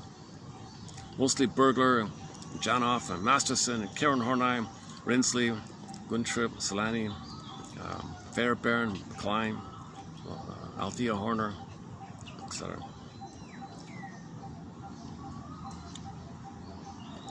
Okay, so there's symbols of the self, right? So we want to be our authentic self.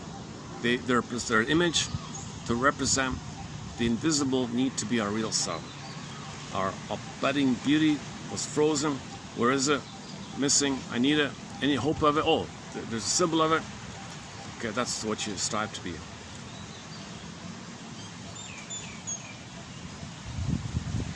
Okay, here's the first time ever this man's name has come up here after almost 6 years. This name has never really came up, so first time here. We do not usually consider Marx as a psychologist, right? We don't usually consider Marx as a psychologist. Nevertheless, he contributed materially to the interpretation of religion as a psychological illusion, like Freud. He said that, quote, "The religious world is but the reflex." The religious world is but the reflex of the real world. I don't know what's the translation here, but I don't know what the original German word is, what other translations would be for it. But in this translation, it comes out as, "The religious world is but the reflex," like a like a projection, like a knee-jerk reflex of the real world. He was sure that this, quote, religious reflex would, eventually, not be needed if and when life should offer to man, quote, to man, perfectly intelligible and reasonable relations with regard to his fellow man and to nature, unquote. For him, religion was an illusion which kept people happy on the hopes of an unreal world in the presence of shattered hopes and bitter disillusionments of a real world. Therefore, religion is an opiate for easing the pain, as well a protection against things as they are.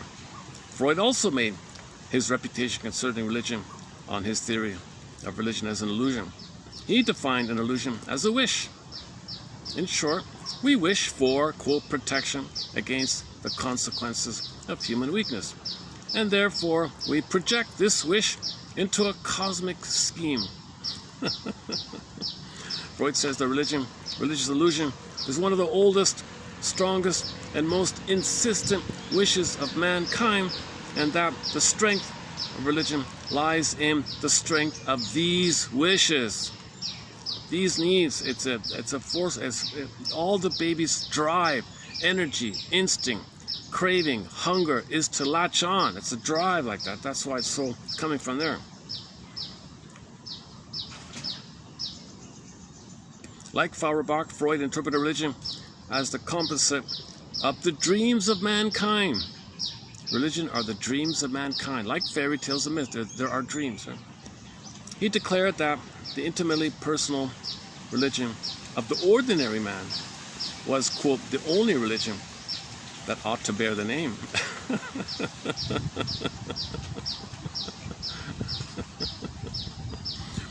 Religion may, in conclusion, I like Oates' conclusion, religion may be an illusion, but it can be a way to reality. Oh.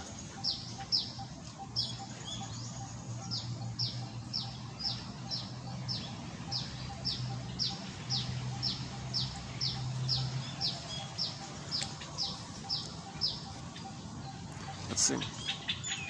Luckily, it's 40, but luckily I'm holding out here. I guess the breeze, eh? Let's see, I'm gonna check the time. 4 o'clock, 50%. Oh, the battery's holding at 50%.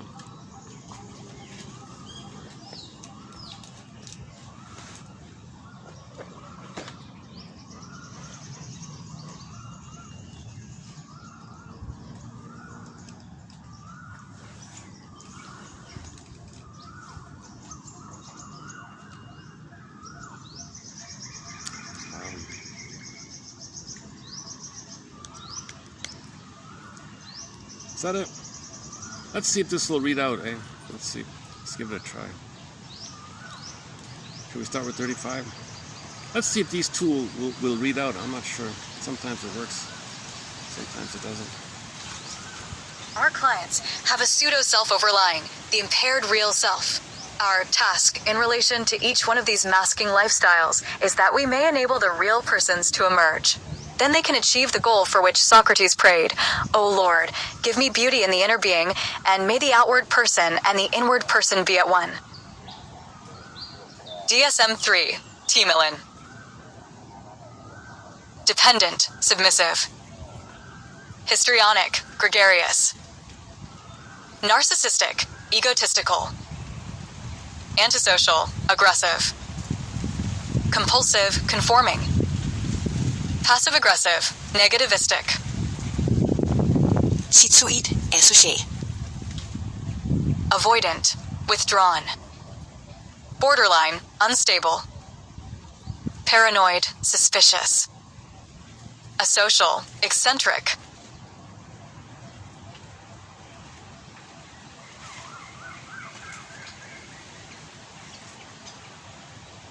It froze on me. It has this annoying habit of just freezing, like part way. It doesn't keep going for some reason. What if I shake it? Just wait.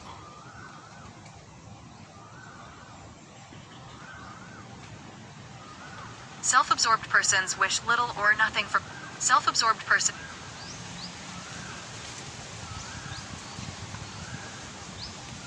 Hold on a sec. Let's try this again.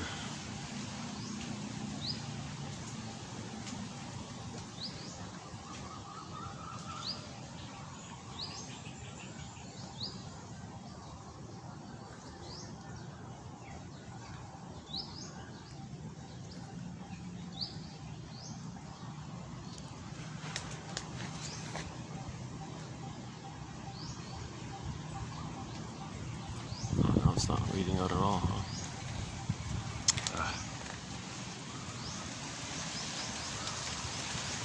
There's some kind of fault with this phone here.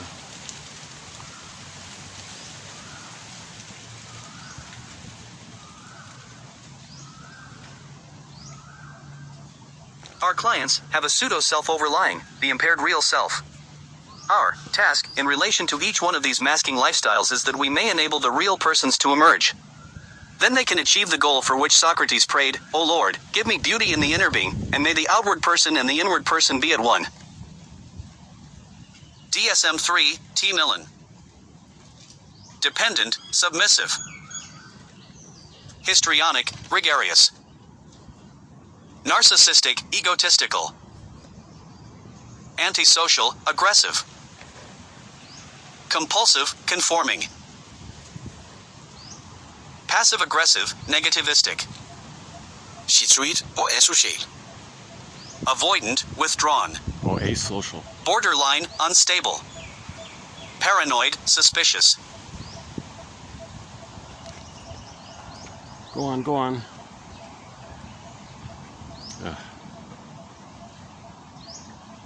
He's doing the same thing. He's just stalling in the middle of it.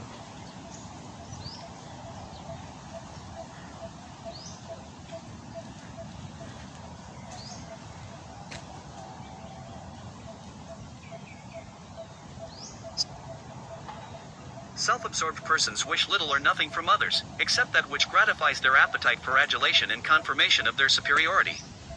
Self-absorbed persons draw their sense of security. And then it skips halfway down. But it's too erratic. All right, I'm gonna have to just leave it for your reading. Again, 32, 05, and 6. Self-absorbed. That, you know. Self-absorbed. Let's try 6 then.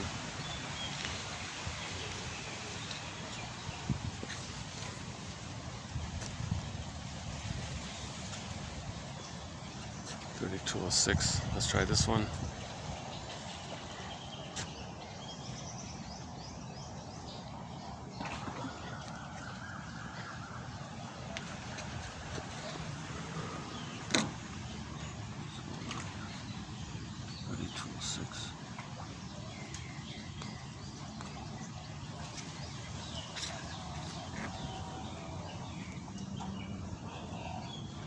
The basic trust that Erikson considers the foundation of emotional maturity gives way in the antisocial personality to a self-sufficient justification of ruthlessness / he who is genuinely strong has no fear of being gentle.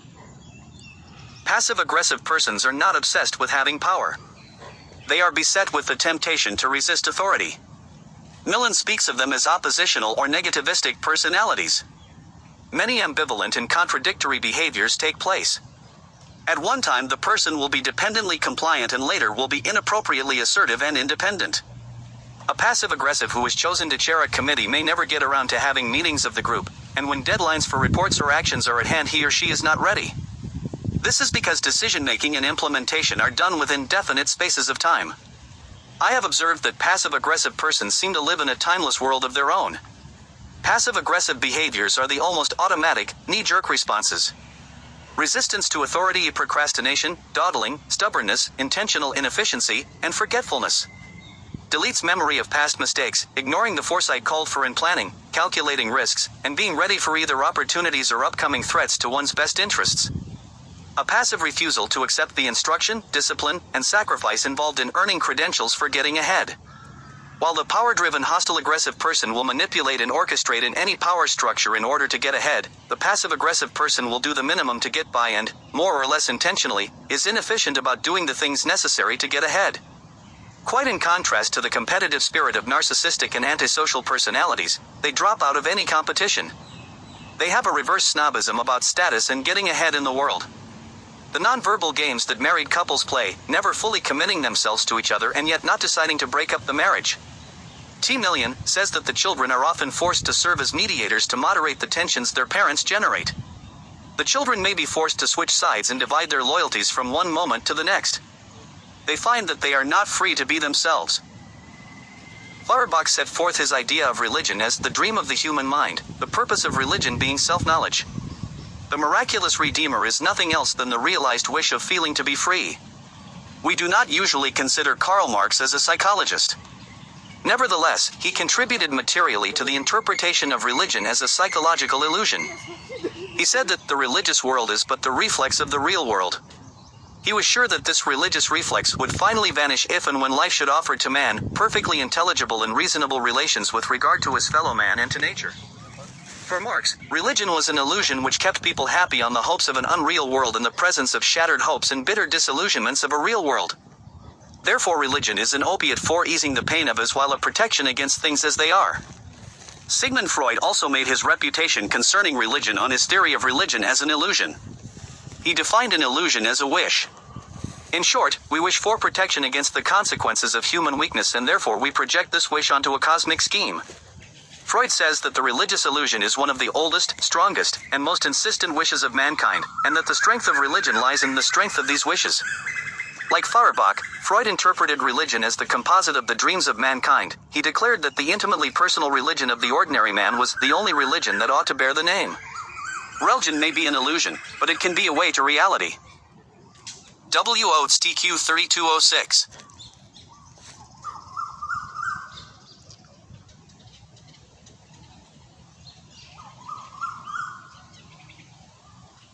$3,206.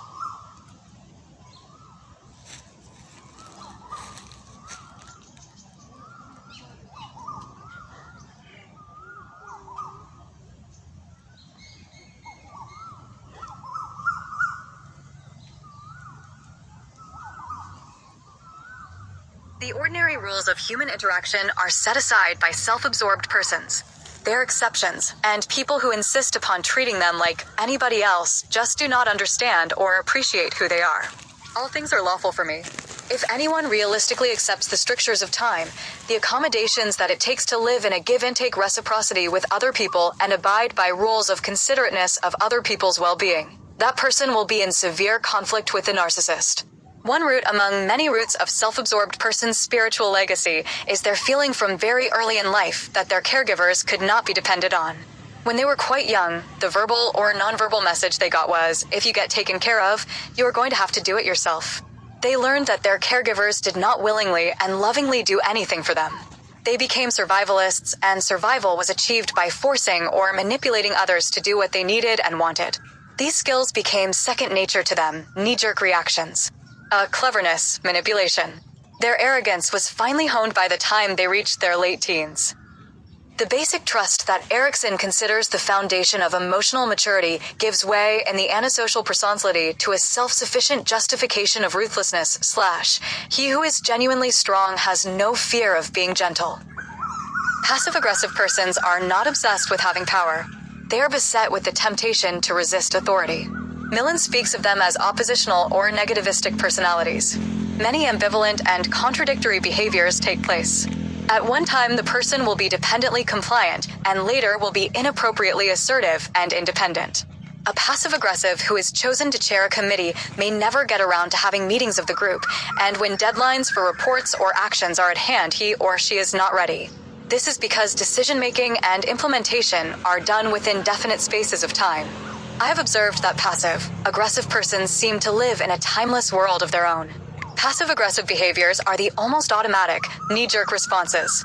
Resistance to authority, procrastination, dawdling, stubbornness, intentional inefficiency, and forgetfulness. Deletes memory of past mistakes, ignoring the foresight called for in planning, calculating risks, and being ready for either opportunities or upcoming threats to one's best interests. A passive refusal to accept the instruction, discipline, and sacrifice involved in earning credentials for getting ahead. While the power-driven hostile aggressive person will manipulate and orchestrate in any power structure in order to get ahead, the passive-aggressive person will do the minimum to get by and, more or less intentionally, is inefficient about doing the things necessary to get ahead. Quite in contrast to the competitive spirit of narcissistic and antisocial personalities, they drop out of any competition. They have a reverse snobism about status and getting ahead in the world. The nonverbal games that married couples play, never fully committing themselves to each other, and yet not deciding to break up the marriage. T. Million says that the children are often forced to serve as mediators to moderate the tensions their parents generate. The children may be forced to switch sides and divide their loyalties from one moment to the next. They find that they are not free to be themselves. Feuerbach set forth his idea of religion as the dream of the human mind, the purpose of religion being self-knowledge.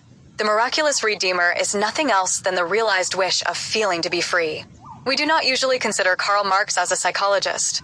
Nevertheless, he contributed materially to the interpretation of religion as a psychological illusion.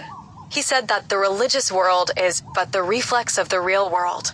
He was sure that this religious reflex would finally vanish if, and when life should offer to man, perfectly intelligible and reasonable relations with regard to his fellow man and to nature. For Marx, religion was an illusion which kept people happy on the hopes of an unreal world in the presence of shattered hopes and bitter disillusionments of a real world. Therefore, religion is an opiate for easing the pain of, as well as a protection against things as they are. Sigmund Freud also made his reputation concerning religion on his theory of religion as an illusion. He defined an illusion as a wish. In short, we wish for protection against the consequences of human weakness, and therefore we project this wish onto a cosmic scheme. Freud says that the religious illusion is one of the oldest, strongest, and most insistent wishes of mankind, and that the strength of religion lies in the strength of these wishes. Like Feuerbach, Freud interpreted religion as the composite of the dreams of mankind. He declared that the intimately personal religion of the ordinary man was the only religion that ought to bear the name. Religion may be an illusion, but it can be a way to reality. W. Oates, TQ 3206. Let's try 05. Hang on. Let's see if 05 will work.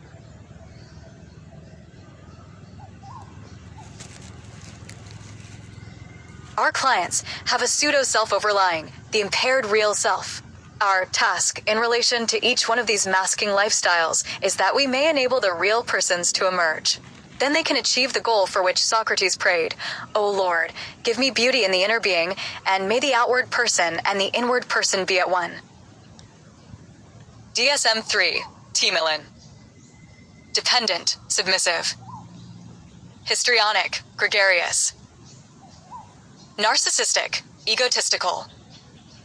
Antisocial, aggressive. Compulsive, conforming.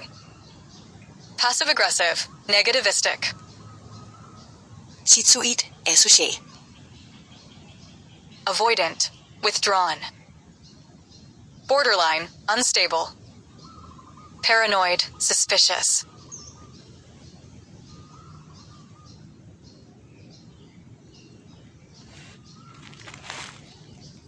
Stop now.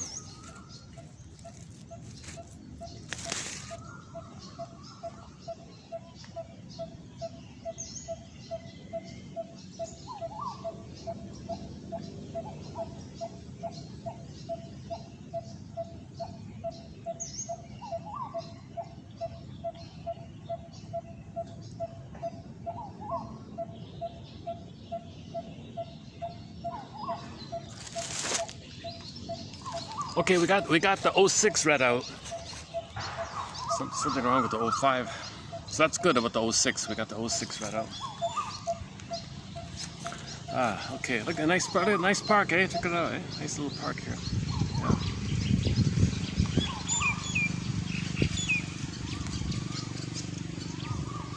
Yeah. The main part is on the other side. Okay, and the quotes below for this batch 3201 I've discussed already a fair bit. But the unique thing about the one below is this missing book called How to Psychoanalyze a Religious Book by Haas. And so this book is completely unavailable. No like printed copies, no secondhand copies, and no even reference to its existence even, except for one university saying they have a copy of it in a dusty library, in a box, in the basement, only available to the students with a student card. Like one, it's like it might be like the only copy or something. I briefly had it. I had a hard time finding it, and I regret not taking it with me. It's a rare book. It's a very rare book. It's probably worth something. Oh my God! So it's not a thick book. He kind of informally spells out, puts religion on the couch. But anyways, if you are we online here? If you go to the channel here, let's see if it works. Go to the channel here.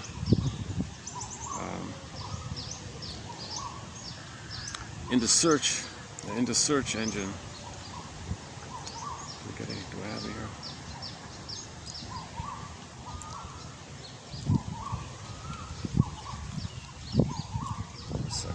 Home. Where is it?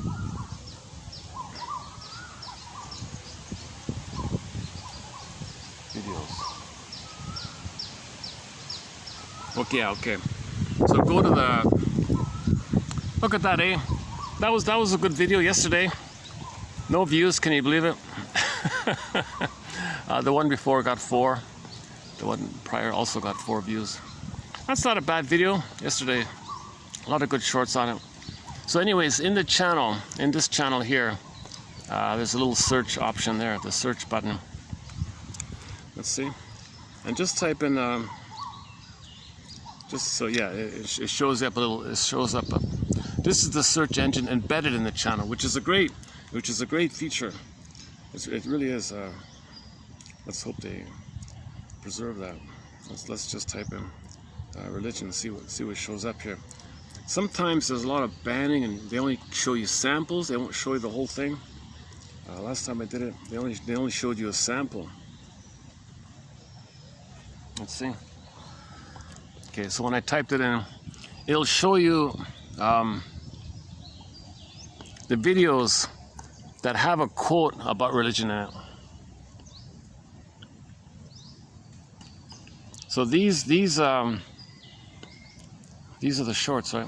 They show you both shorts and the long ones, yeah. First they show you the shorts. So anyways, in the case of the shorts, I don't have the quote there. It's probably in the... Go to the longer one. Yeah, okay. Yeah, if it's a long one, like 1 hour and 41. If it's over 3 minutes, you'll get the quotes in it.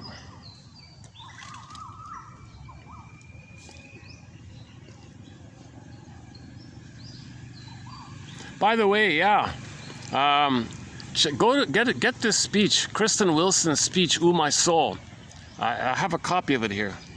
A hard to find speech, another very hard to find rare thing. Back in the 80s, this is a great speech, 10 minutes long. It's in 3 parts here on the channel.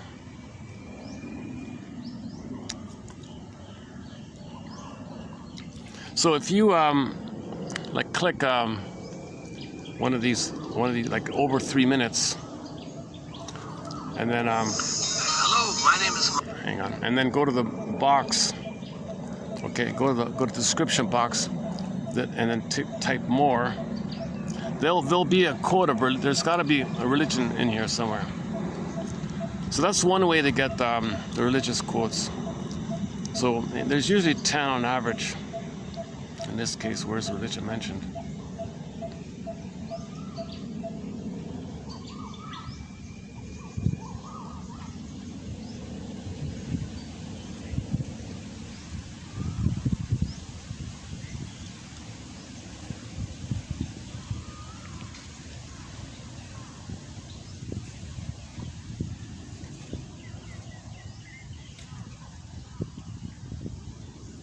Oh, I don't see it. So why did this video show up? So why would in the search engine this show up and it doesn't show unless I missed it? Let's see. As we attempted to understand what had gone wrong in Ruth's life, it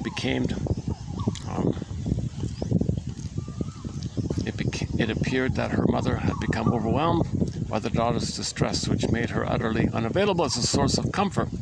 Ruth had experienced her mother's distress as rejection and had read this rejection as a sign that she was repugnant.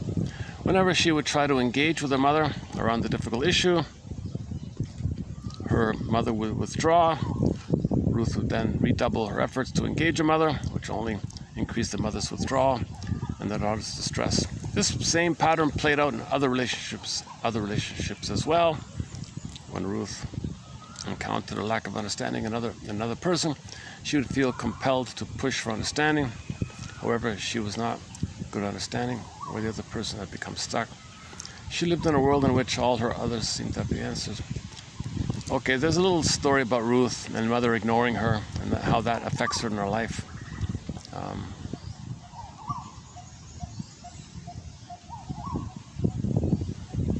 There's no religion in that one. Kate. There's one about narcissism. Failures to acknowledge affect can result in a game of hot potato in which more energy is put into disowning than understanding. Melanie Klein.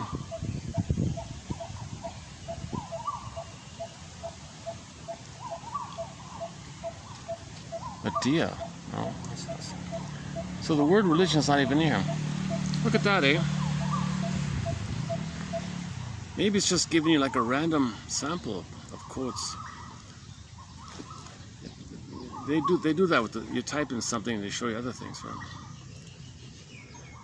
So it's better to get the file, you know, for the price of a coffee.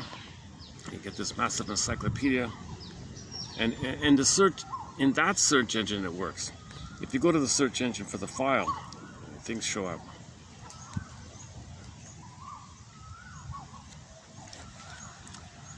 All right. There's a nice big old tree. Oh my God.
Oh, I mentioned the speech.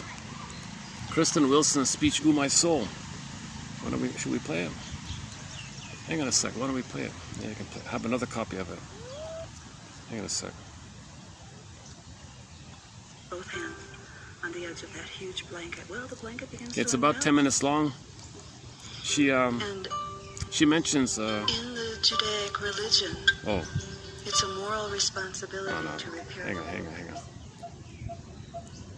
And the repair of the world is done by repairing yourself. Repairing herself, Man in the Mirror. I'm not really a fan of her, tell you. It sounded promising, you know. Clever. What's her name? Pinkola Estes or something. She is very evocative in her imagery and all that, but it didn't really. It wasn't too tight or something. It was a little too fragmented for me. Okay. So this is at some conference. She's a theater lady. She teaches using theater, kind of like psychodrama, using theater to address personal issues like that. So she helps people in that kind of area. And I think she has her own little niche theater company somewhere. Anyway, she was invited to give a speech to a conference on the environment and all that. So this is mainly about the environment, called Ooh My Soul, back in the 80s. So she's a little bit educational, a little bit comedic, a little bit playful or something, a little dramatic, a little I don't know, a little mix of everything. So let's see.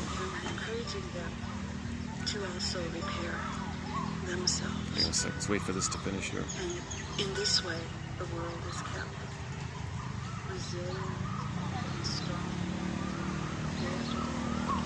What would be a good, can I get the tree in it? Let's see. Just hold it up like that.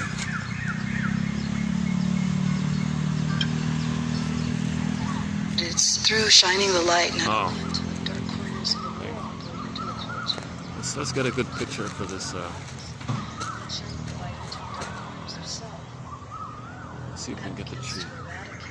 Oh, for Pete's sake. Take, you might say, the demons of our minds, the complexes that assail us, things that distort our creative lives and so forth, that reduce them, take the energy out of them, so that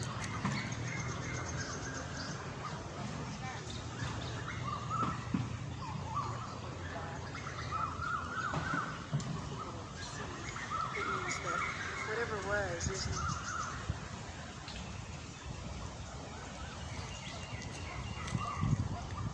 Planted and nurtured will grow into something unconscious.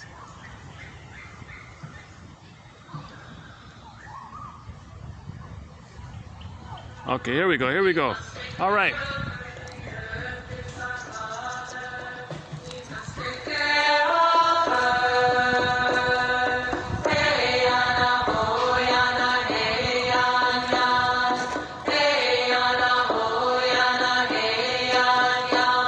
Her sacred ground we walk upon, with every step we take, her sacred ground we walk upon, with every step we take. Hey, Anna, hoy, Anna, hey, Anna. Hey, Anna, hoy, Anna, hey, Anna. The earth is our mother, she will take care of us. The earth is our mother, she will take care of us. Hey, Anna, hoy, Anna, hey, Anna. Hey, Anna, hoy, Anna, hey, Anna. The earth is our mother. Brothers and sisters, we are gathered here to discuss what must, if we shall succeed, be a spiritual revolution. An evolution from Homo sapien sapien, revealingly redundant,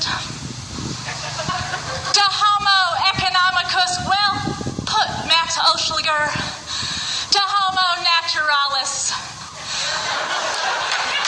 I will proceed directly to the heart of my sermon, which, for the sake of revolutionary gender reclamation, I drop the sir and add a ma'am, making this not a sermon, but a mammon. Yes! Yes, Buchanan, I said mammon, which speaks to the natural and pantheistic instead of the mechanical and sadistic. We are talking about exchanging biopornography for biophilia. Pornography. That is the structure of domination which has replaced English as our national language. everything translated into what I can possibly control or consume without being touched, changed, challenged, or connected. A language which transforms women into meat, animals into meat products, poor men into machines, and rich men into gods. But in their attempts to become gods, they have lost their souls. We all have. That is why I am up here preaching my mammon. God did not throw us out of Eden.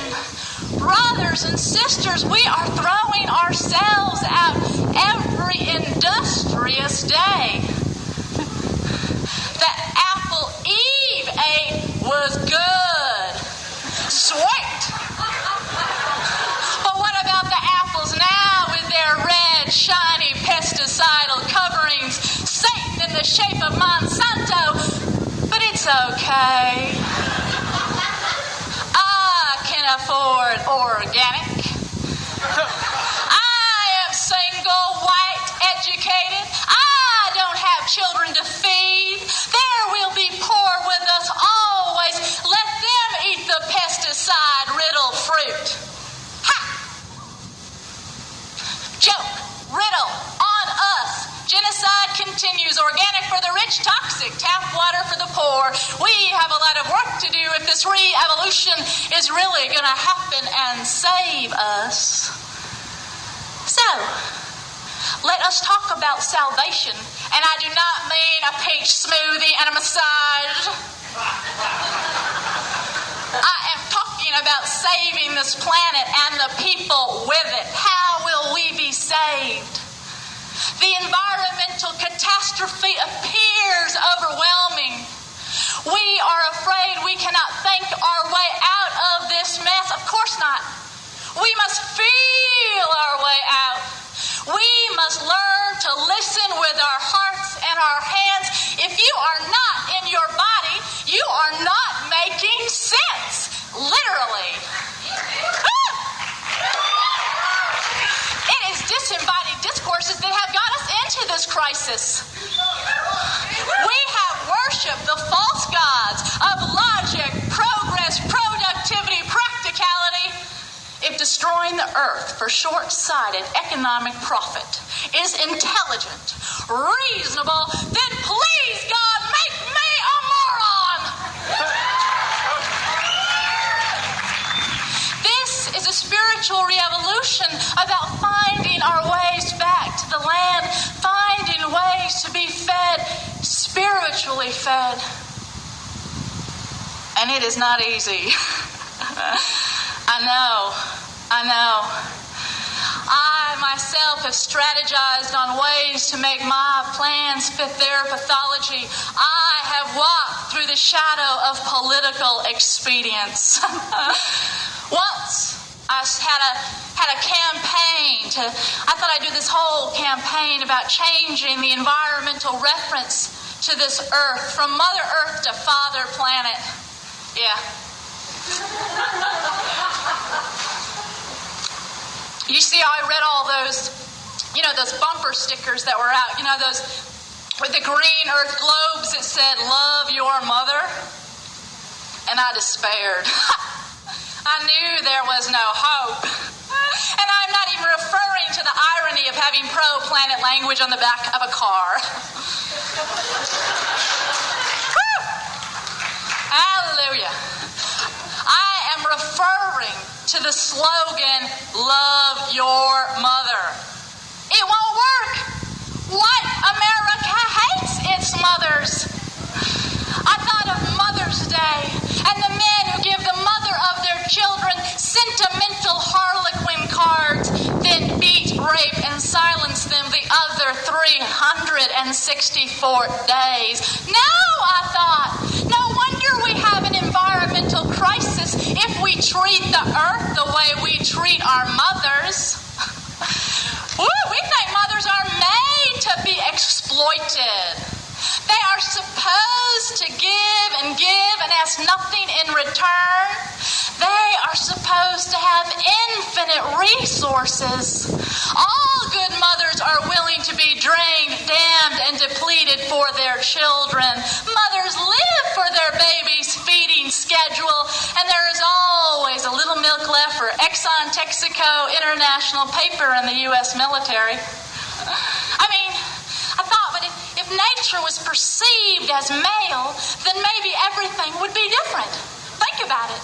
I mean, it might not be nice to fool Mother Nature, but if you mess with Father Planet, he'll beat the shit out of you. Hail, hurricane, and all. Yeah, and then maybe environmentalists would get the respect they deserve. No longer mamas, boys, and girls. Maybe they would be treated like real men and the real women who love real men. A name changed to Father Planet is not enough. Fathers and mothers, we both need to be saved if this planet is going to survive. The environmental crisis points to a total ideological and spiritual crisis. Including the earth in the economic equation is not enough. We are destroying the earth for reasons that are bigger than economics. You see, we are afraid of death. We are afraid of this earth, this nature that will bring us back to dust. We are afraid of the dust and the dirt that will claim us, or the waters that we came from, and thus afraid of women's bodies, the bridges by which we walk this earth. An intellectual atheist, performance artist in spiritual crisis wrote this sermon. Because this revolution is about a religion in one of its original meanings, relinking, reconnecting. The lives of women raped and murdered daily are fought in this struggle. The lives of indigenous peoples are fought in this struggle. The men and women lost in the empty addiction of power, these infantile gods, will grow into their souls if we win. We must win. If the pioneers had a manifest destiny to colonize, control, and consume, then the pioneers should have a manifest destiny to decolonize, create, and commune.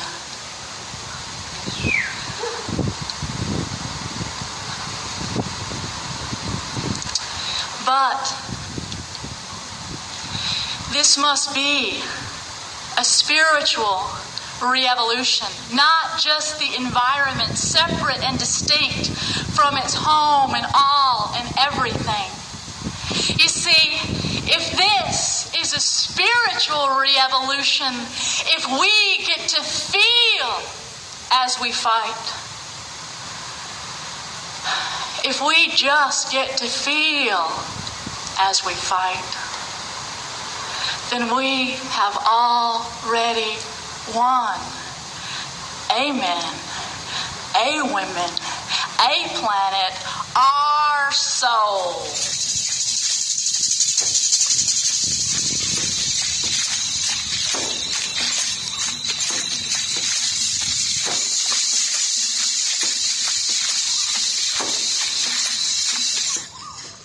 A recent quote from a couple of days ago was the Heraclitus one.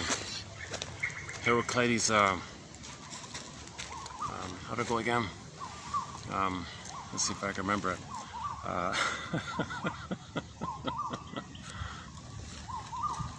So, like Ubuntu, we're all one family, human family, earth family. Reality, okay, it's our home, like that, right? One earth, one family, like that.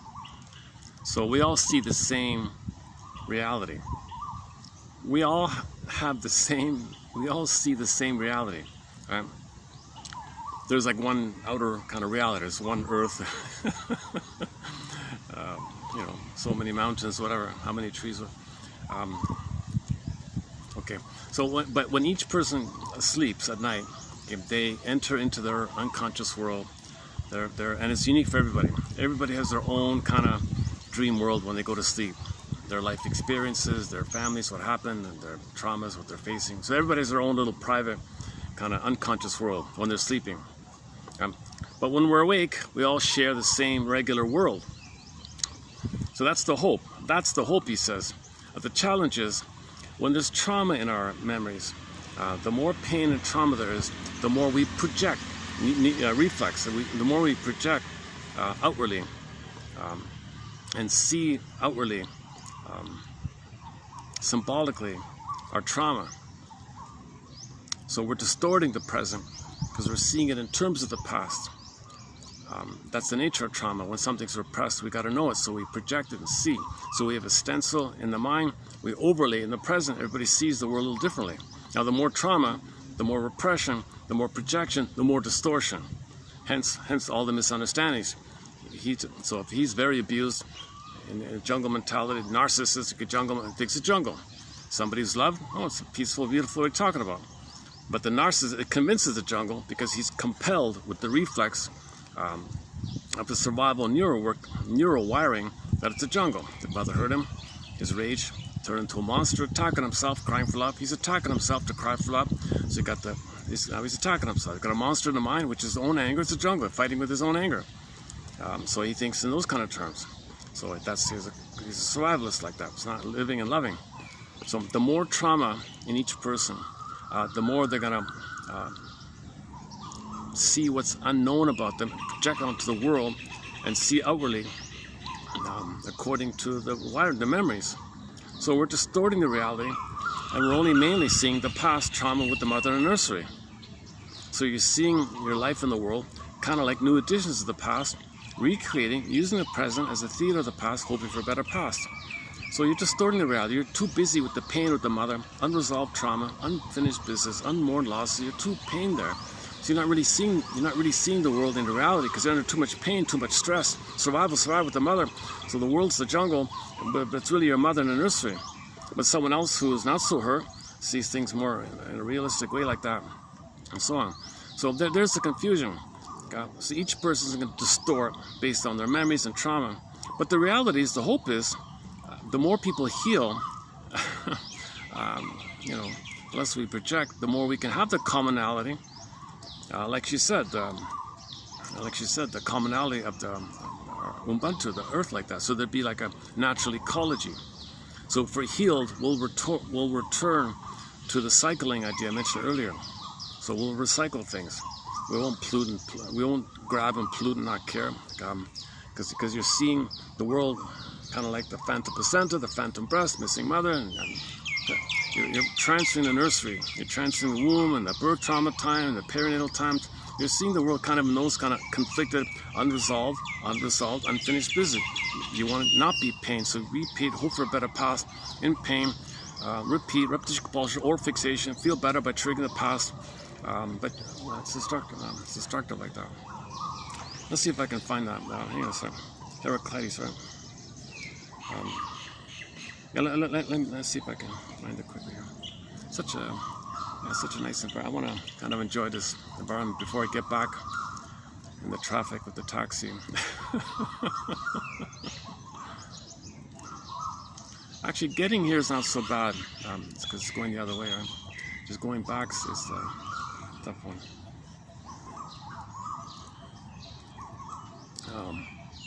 Let's try. Was it $31.99?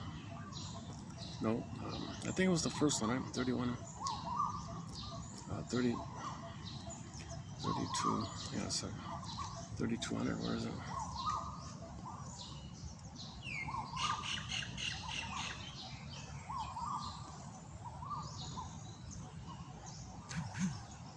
Uh-oh, something beeped on me. Hang on. Uh-oh. It's the battery. Oh, the battery. Oh, only 20% left. Okay, I've only got like 10 minutes left, eh? Look at that, eh? Jesus. Yesterday it gave me 3 hours. This time I'm getting only about 2.5, eh? Let's see if I can find that Heraclides one. Hang on. Locke, where is it? No, it wasn't. No.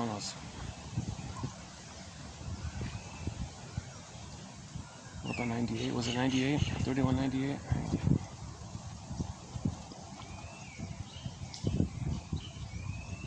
Well, 3190, we had some fun ones. 3198. Go to 3198.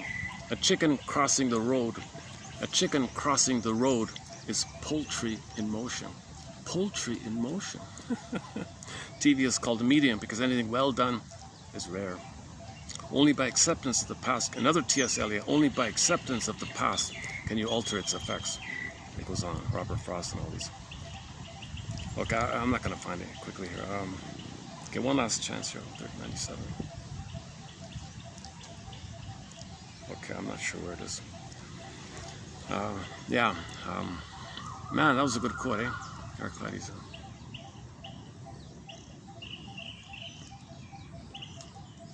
Okay, it's in the short section. You'll find it in the short section.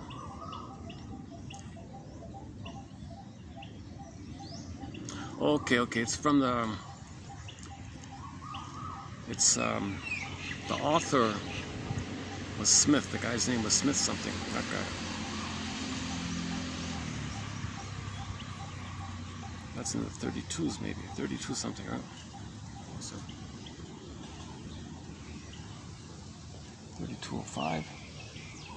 No. 3218.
So if people could see the reality of the world, if you can, that means you've processed your trauma in the sense that you consented that it happened, and you decided that you're going to give up hope to try to get a better outcome for the past by repeating it in some version of the present. There'll be an emotional knowing about it. Then you're more in the present. You can think more in the reality. It's really nonsense things that people are doing, you know.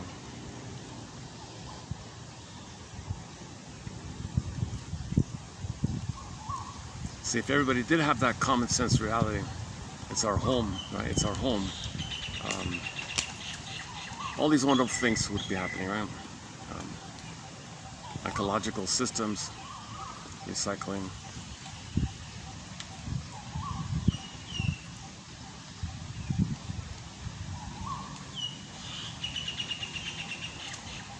The creativity would be amazing, right? People's creativity would be unleashed to make things in harmony for everyone.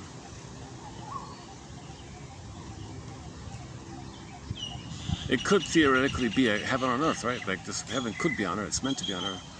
And then somebody said, if the Great Spirit saw us in a harmonious way, and the Great Spirit could speak, it celebrate, because that's what all this is for. Billions of all the galaxies, everything is made for. To live in harmony with the earth, right?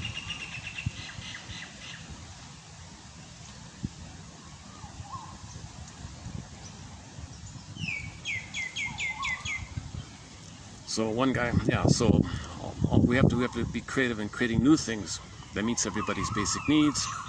Universal basic income, of course, basic needs, food, clothing, shelter.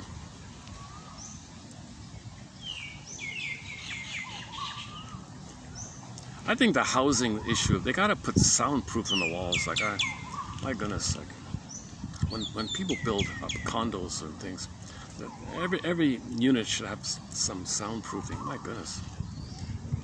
I wonder how much stress there is out there because the walls are paper thin like that.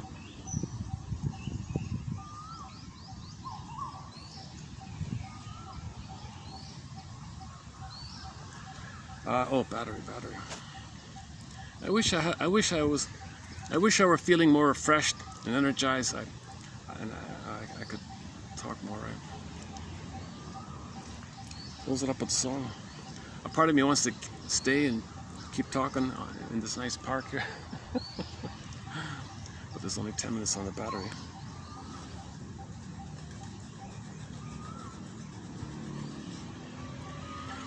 I gotta say, I feel good about the content, like the quotes, the quality of the quotes that have been posted for the past, pretty much all throughout, but really it's been a real good stretch lately as well. Today's just sort of average, I guess.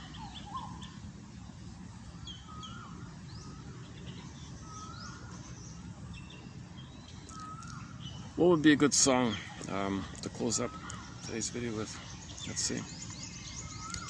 When the song ends, I'll hit the stop button.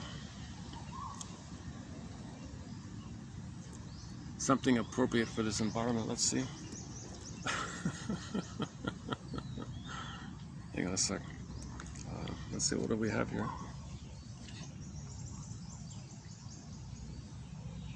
Hayfield. Oh, we played Triumph recently, yeah.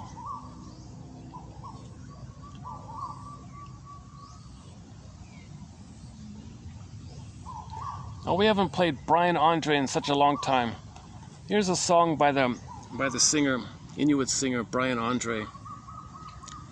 And when the song ends, I'll hit the stop button. So thanks very much. The quotes are posted below, submitted for your consideration.